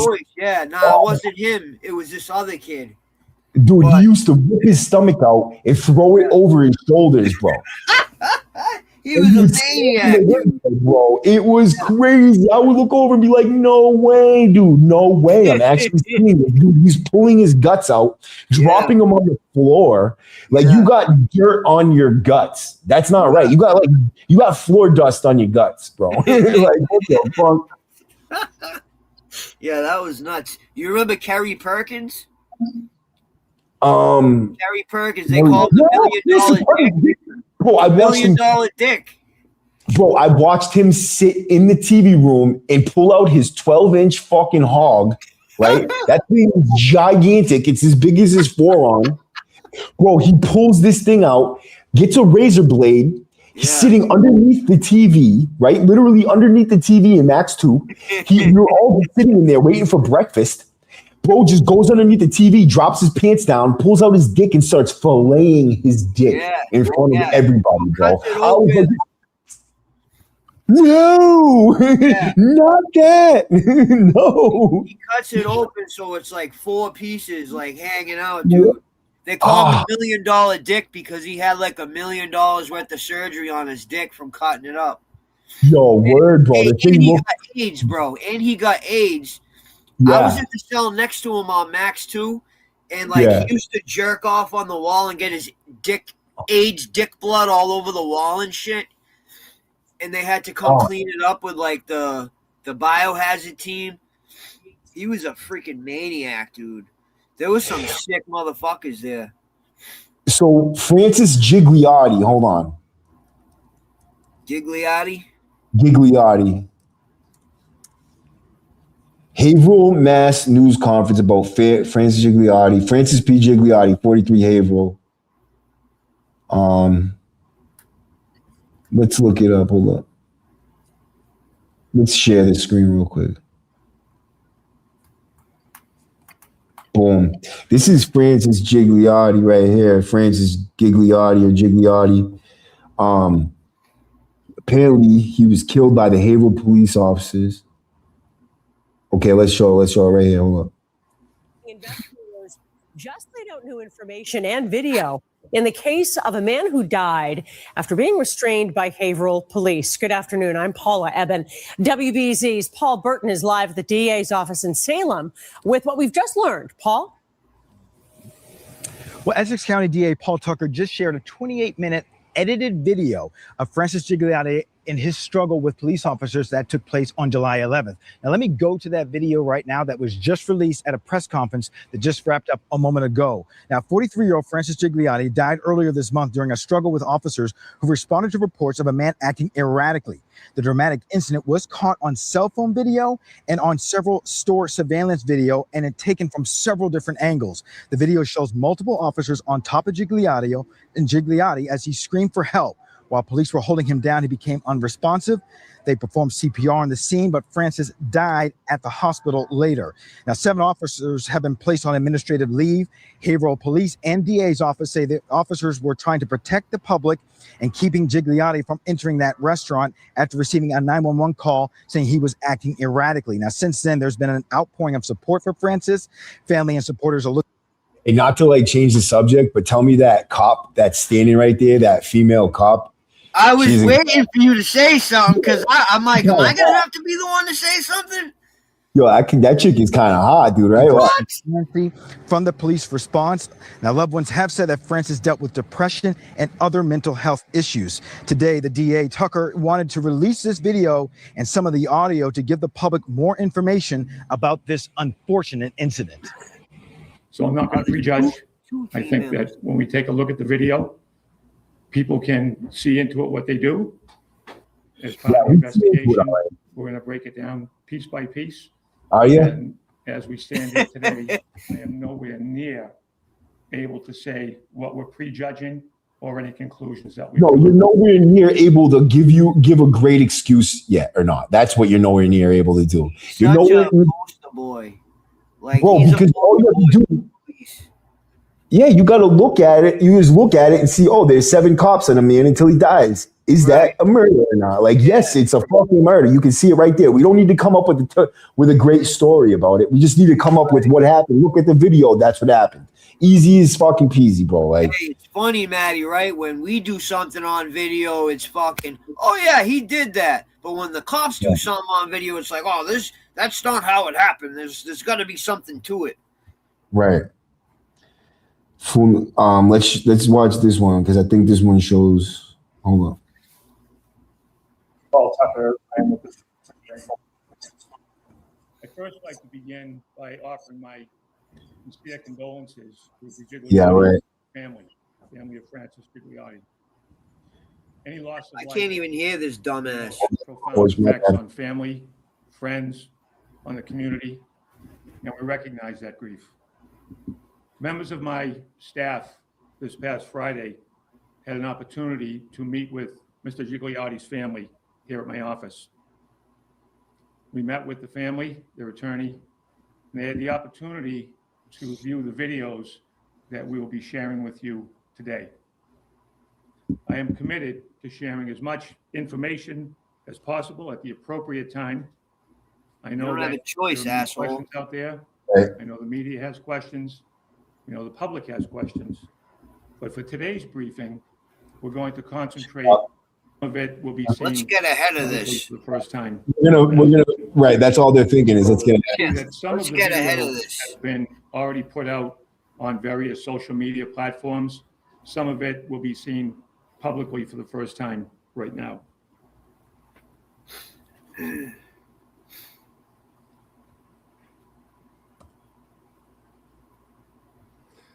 Mr. Gigliotti is seen here with a white hat and a white shirt.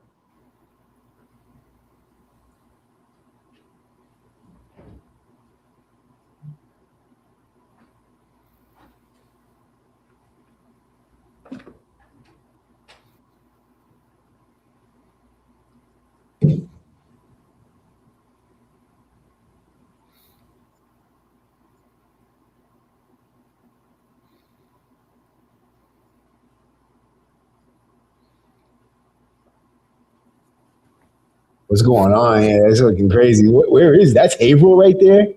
Yeah, Haverhill's kind of gross, man. Yo, that shit looks crazy looking, dude. Yeah. Who's that guy in the wheelchair? Who's the girl in the wheelchair right there? I don't know. Looks like she's drinking a 40 though. Yo, she's chilling. She's like, man.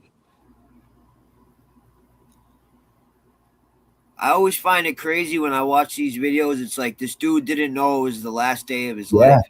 Word, that lady didn't even know she was about to be on every fucking news channel in America, chilling in a wheelchair, drinking a 40 of a fucking hood milk. Like you're just like going about your day. You don't know it's going to be your last day on the earth. Right. Fate, bro. It's fate. Yeah. What's up with these dudes with the fucking slideshow, dude? They can't even use technology. Yeah, like what's going on? Enter the building. That's the video doing that, right? Not you. No, that's a video. That's fucking. It's the way the video is. They're using a slideshow on a white thing, I think, instead of fucking just like putting it on a. Basically, they're idiots. Yep. He's just come out of the building. We're committed to giving as much information as we can, man. Shut up. Right. Yeah, that's him. Look at him run. Right. He looks like he's like Twinkle Toes. He's like, which way do I go? Yo, he got to be high on something. That poor dude, bro. They get suffocated. You know that feeling when you know you're about to get arrested and you're like, shit. You're like, oh, fuck. You got to run. I'm running a lot faster than that. I know that. Freaked out, though. Look, I think he tripped and fell. Look at he's like, oh, shit. Poor guy. Oh, man. He had a rough go. The last couple of minutes was pretty rough. Look, his pants is falling down or something. I feel like I'm like laughing at this man's last minutes, but like I know it's fucked up, but it's true, man. Yeah. It's funny because it's true. You don't get to like go back and change things, you know what I mean? Yeah. This is just what happened, bro. I can't make this less funny. Sorry. What you see now is him meeting somebody in a car. There'll be 3 separate views of this from different angles. It's funny until they get on top and start killing them, though. That's what gets me enraged. Well, it's tragic. It's tragically fun. There's certain aspects about it that are funny, but then it's tragic altogether, man. It's just tragic. Think about how many times that almost happened to us. Right? That's his girlfriend's car right there. Which one? The white one? Yeah, I guess so. I got one challenge for you. Try Whisper Flow one time, and I promise you'll understand why. I didn't upgrade to premium. Sorry, guys. I was just gonna say that. Yo, upgrade to premium, bro. But now he's just looking around like, where am I going? This is like a fucking cartoon character, bro. What is this that's doing? That's his girlfriend's car right there. Oh. He's probably all hopped up on adrenaline. You don't even know what he's doing, man.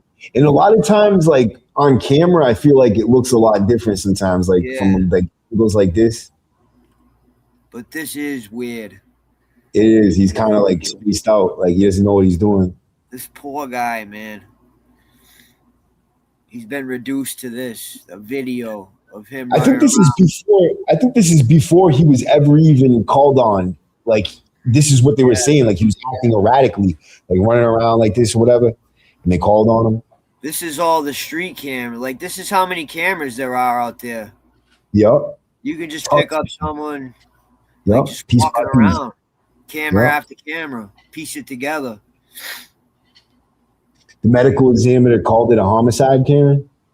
Well, then it's a homicide. Someone's got to pay for it, and the only people there I see is cops. Unfortunately, one really, there was one really hot one. We'll give her the exception. She can come hang out.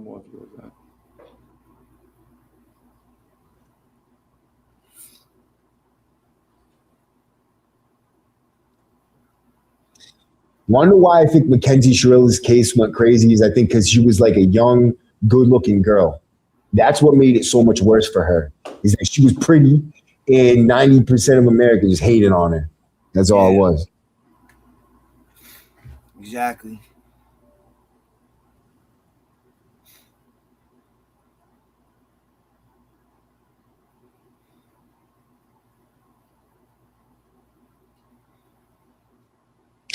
Okay, Jessica. I would definitely like to do. Are you his mom? I would love to do that with you. Absolutely. You know what? I'm going to put my email in this chat real quick, and you can email me. Actually, I'll put my nephew.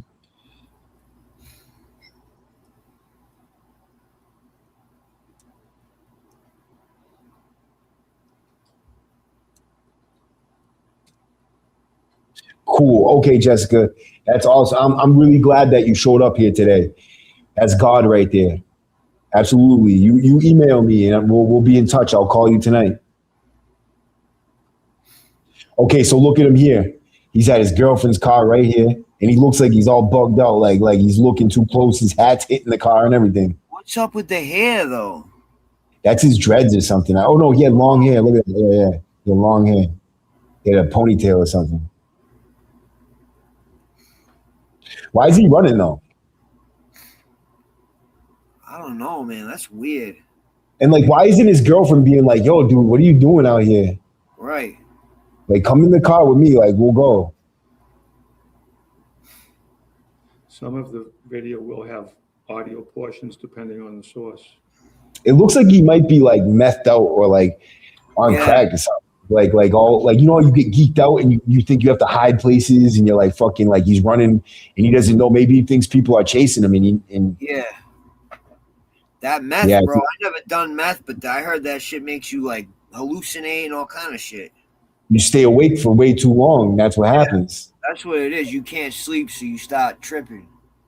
There he is looking. He doesn't know what's going on. Yeah, he's definitely spaced out on something. I don't know what.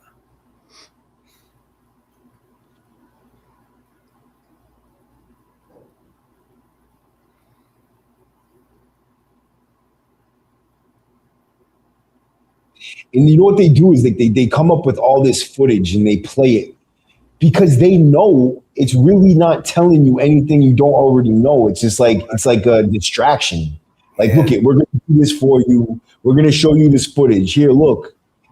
This is us doing the right thing. But the right thing, this isn't the right thing. This is just showing. This is one of the right things, like showing us. The right thing is don't kill people, man. You're here to protect us, not kill us. Right.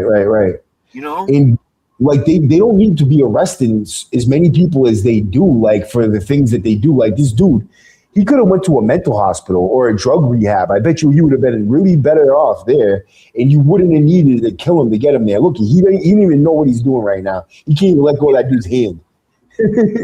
Yeah, he's like, out. Give you that. Hold on. Yeah. He's all fucked up. He's like, yeah, I'll see you later. Yeah, what's going on, man? How you doing? Hold on. He's bugged out. Yeah, he's way out of it. And that's what they're saying. He's acting erratic. Look at. He's trying to grab something. Yo, my bad. Eve Online is a.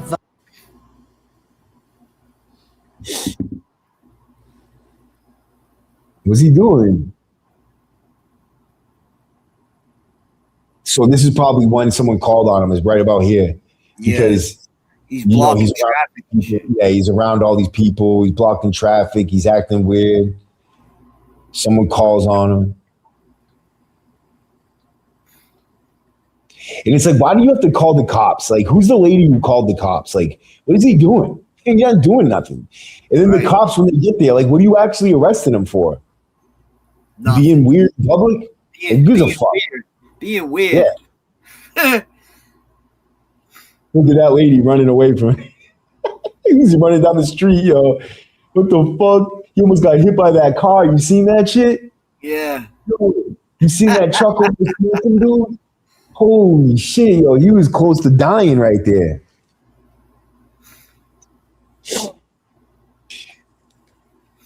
Tony One said you can hallucinate on anything, to be honest. Yo, that sounds crazy. No doubt. You do enough of it. You do enough of it, man.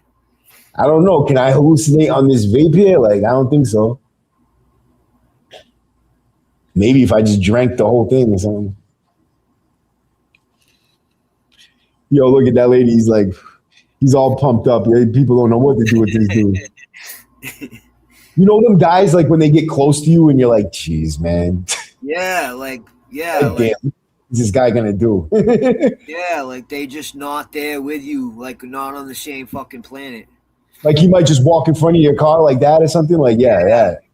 Like, Oh, there he goes. Yeah, bro, this guy is so fucking high, dude. Like, there's no reason he should have got killed, man.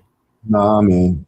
You could have hit him with it. You probably could have just like told him, look, man, or chase him home. I don't even know what you do with something like this, but like it don't look like he's a tough dude to subdue without killing.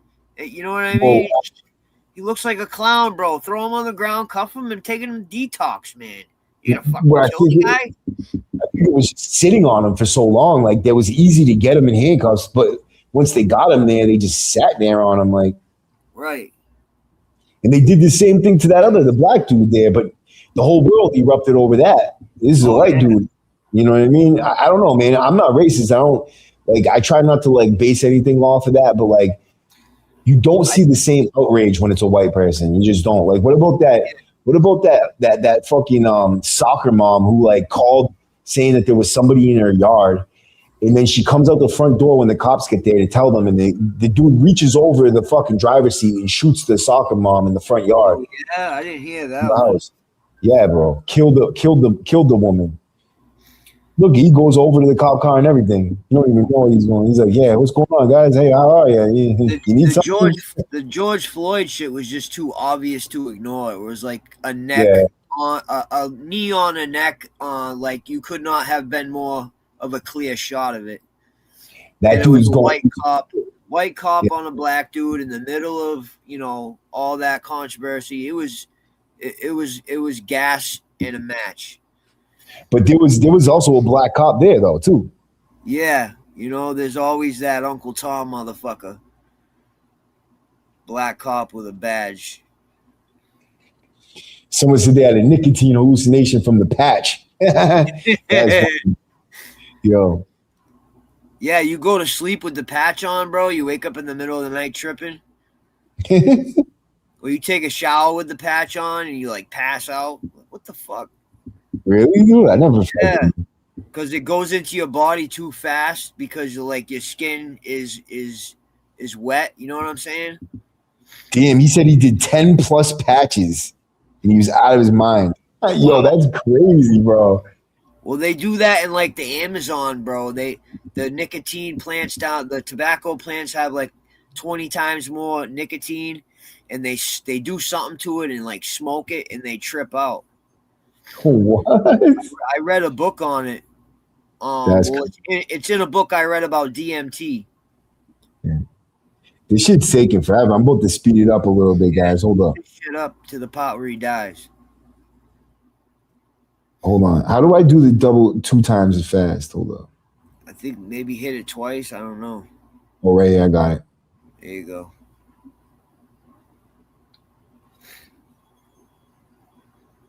Boom. Here we go.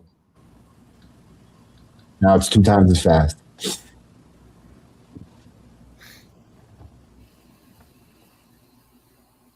They're trying to give him a field sobriety test right now. Imagine being able to build anything just by thinking about it. Meet Base 44. I'm trying to give him a field sobriety test right now. He's bobbing and weaving. Yeah.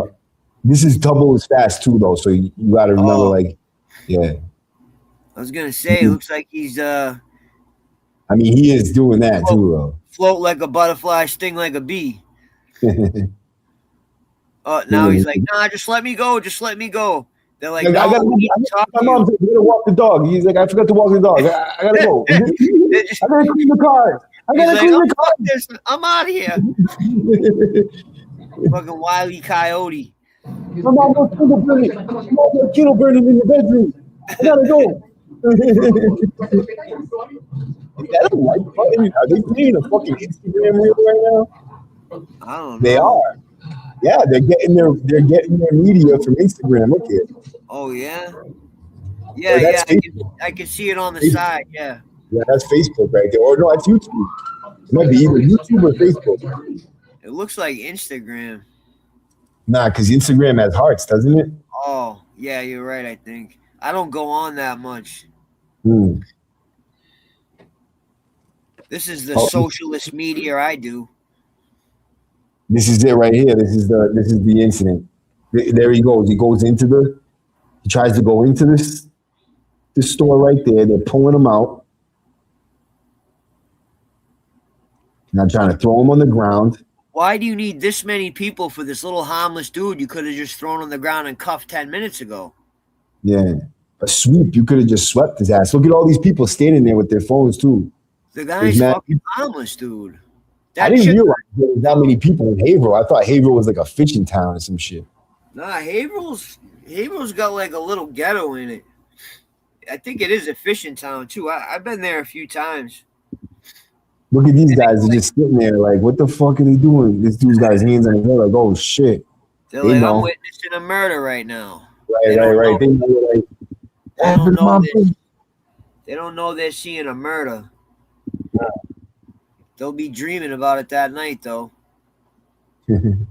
There's that chick. I'm like, when's he gonna say something about this girl? Bro, she's got a little body on it, a little honey, right there. Like, where'd she come from? The fuck?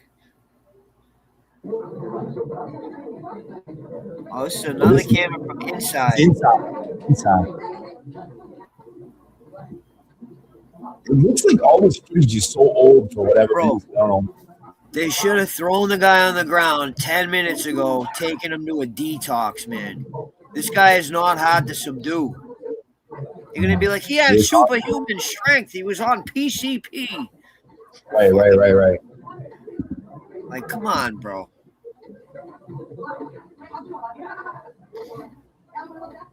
These people just eat their breakfast.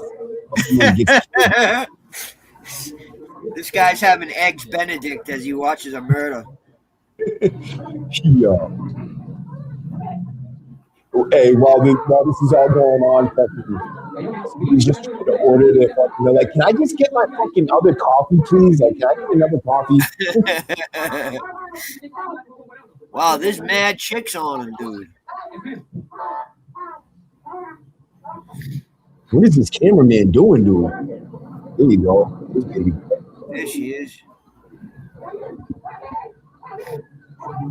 Dude, there's 3 girls on him. Yeah, get your ego on, girl. Yeah. I don't think we've ever seen like a female cop murder, have we? I don't know. It looks like there's 2 girls that I see. Yeah, no, 1, 2, 3. Girls. There's like 3 of them, dude. Yeah. Yeah, there's 3 of them. What that kind of tells me is that there's a bunch of dudes showing up, these girls. That too, yeah. That could be a factor. Yeah. They don't look like bad looking girls. You know what I mean? Like, the dudes are probably like, yeah, we'll get this bad guy down. We'll show these girls, man. Then we'll get legs. Look at his leg, bro. That sucks. Yeah. That's sick, bro. That shit pisses me the fuck off, bro. Yeah. Dude's dying. You can't tell that. You can't know that. And they're all just, fucking, everybody's just walking by. The cops are just like, normal day. Why are they blocking that out? What's the point of this? They're probably lifting him up and he's dead. Yeah, they realize he's dead. They don't want to show America the real reality of what happens when someone dies. That's Nerf right there, Maddie. That's square. That's American nerfed up. Okay, thank you for that. Protect the public from seeing reality. Fact. Nerf it up. Yup. Like, bro, unsquare that shit. Let the world see what it looks like when you kill somebody. Hey, I'm not even gonna play this. What's the point? What's the fucking point? There's no point. I'm gonna go and See when it belongs. Yeah, they don't unblock it. I went to the end. It doesn't even unblock. That's fucking whack, bro. Yeah, that's Nerf life, bro. No, they said we're gonna show you everything, and then it gets to the only part that matters, and they block it off. That's fucking crazy, bro. They don't Hey, want thank you, baby. that. Thank you for that fucking. Right, exactly. No, you're right. You're absolutely right.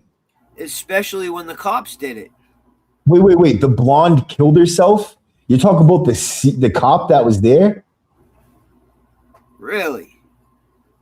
That's even more interesting. Huh. Let me look that up. Yeah, look that up. Did the blonde cop at the... What's that dude's name again? Oh, I already forgot. Officer Tully.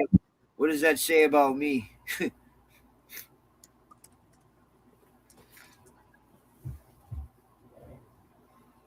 Giuliano.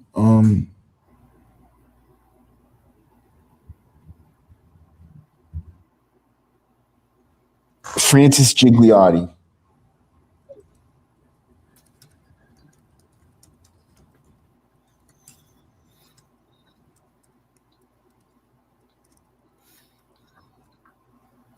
Let's see this right here. A medical examiner.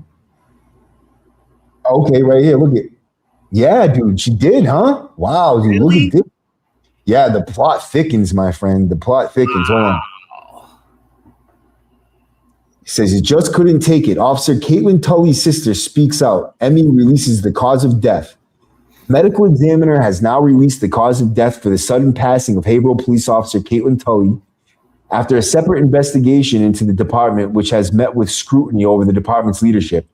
Officer Tully's death was ruled as a probable cardiac dysrhythmia, which is an irregular heartbeat with no clear cause. Amanda Tully, Officer Caitlin Tully's sister, says it's a finding similar to what she suspected months before the report was released. People were making sickening remarks about her death before she even made it to Boston that morning. Her body didn't even make it to Boston before people started speculating, oh, she committed suicide. My sister didn't commit suicide. Amanda tells Boston 25 News. Hold up. You see that little square up there? That's the Which news one? saying something. Up to the top left. That looks like Fox 25 or something talking about it. Hold up. Only a few months after hearing from the family of Officer Caitlin Tully. She is the Haverhill police officer who died unexpectedly last year. The medical examiner determined Tully died from a heart condition typically characterized by irregular heartbeats. Austin 25 News reporter Elia Murillo spoke exclusively with Caitlin's sister, Amanda Tully, breaks her silence about Caitlin's death.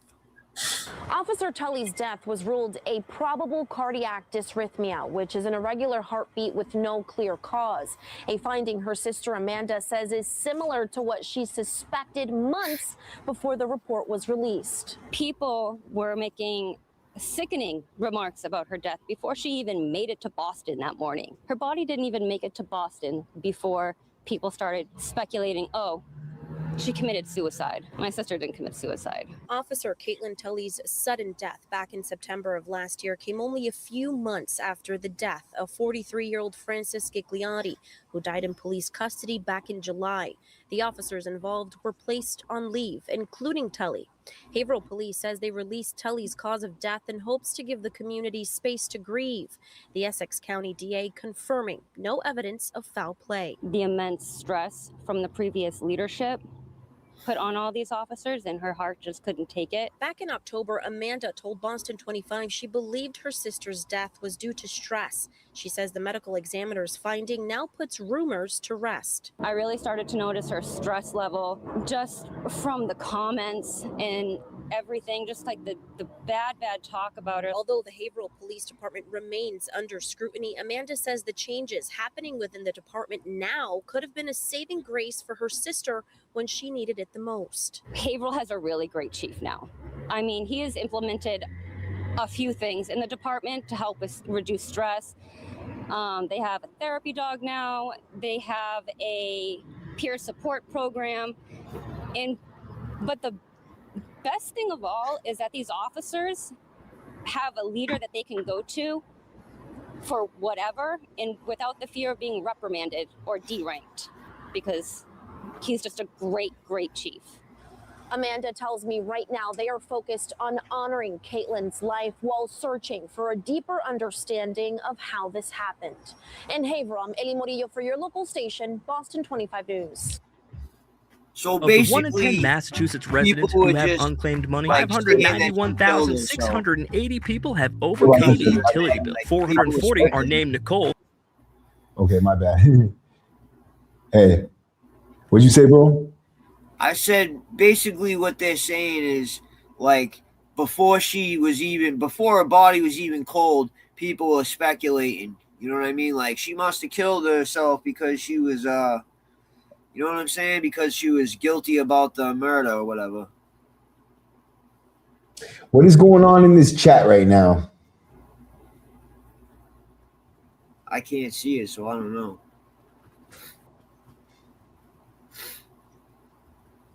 Whatever. I'm not worried about it. Okay, so I will say she went out the night before. Hold on. I will say she went out the night before and she was being reprimanded for this incident and then had a heart incident, Officer Tully.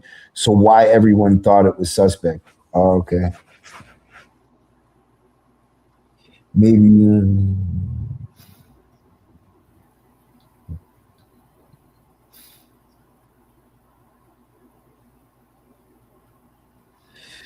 Oh, okay. It's all right, man. You know what? Everybody, you made a mistake. It's all right. I don't think she was talking to me. I don't see that comment, but.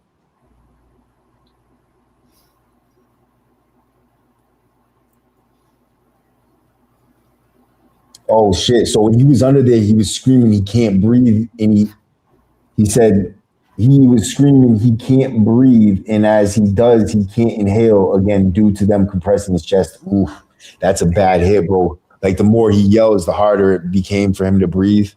That's fucking sad, man. Yeah, bro. Okay, Dorchester house. That's what this world is coming to, man. Fact, bro. You're having an episode, like mental health episode, the cops just snatch you up and kill you. Like, what the fuck, dude? And then society nerfs it and puts a big square over the reality of what happened. So like nobody can get upset about it. Like we just go about our lives like it didn't happen. And then they act like they did what they were supposed to do by showing us the video or not really showing us the video. They were just showing us the outlines of the video. Yeah. Like, come on, man. This Well, ain't real yeah, life, bro. This ain't real life.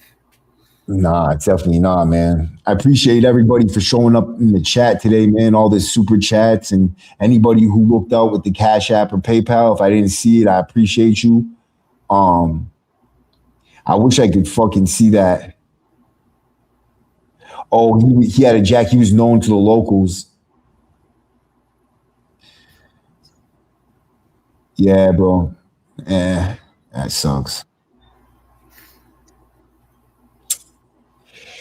Well, yeah, like I said, man, thank you for everybody for showing up to the live today, man. I hope you guys enjoyed the live. Hit that like button. And if you want, you can subscribe to the channel for $2.99 or more. You can go up to $14 to support the channel and get access to all the great videos that I have on the members only content. And Maddie's a member. He can tell you there's a lot of good content in that section. It don't hurt my wallet either way, brother. Fucking, bro. You know what I mean? You're helping out a good cause. You know what I mean? And you ain't even gonna notice that shit. Fucking, like, come on, man. It's a very small amount of money to support something good for the community, and you know it is what it is. It is what it is, bro. And I get the bonus of watching cool videos without those interruptions and shit. Without the whatever that shit was. The premium. You don't gotta upgrade. You don't gotta upgrade to watch cool videos on this shit. Well, yeah, man. John was he was gonna come again tonight, but got caught up again, man. So life happens, dude. But he'll be here at some point. Yeah, life happens, brother. We had a good show, man. My boy Maddie's in the house, dude. Appreciate everybody again, man. Share this video out. Share it to Facebook. Share it to fucking another YouTube, man. To your community boards. Share it to a friend who might want to see it. Share it to somebody who's involved in these cases that we talked about today. Share the fucking shit out of it, bro. Share the shit out of it. Share the shit out of it, bro. Till your thumb hurts.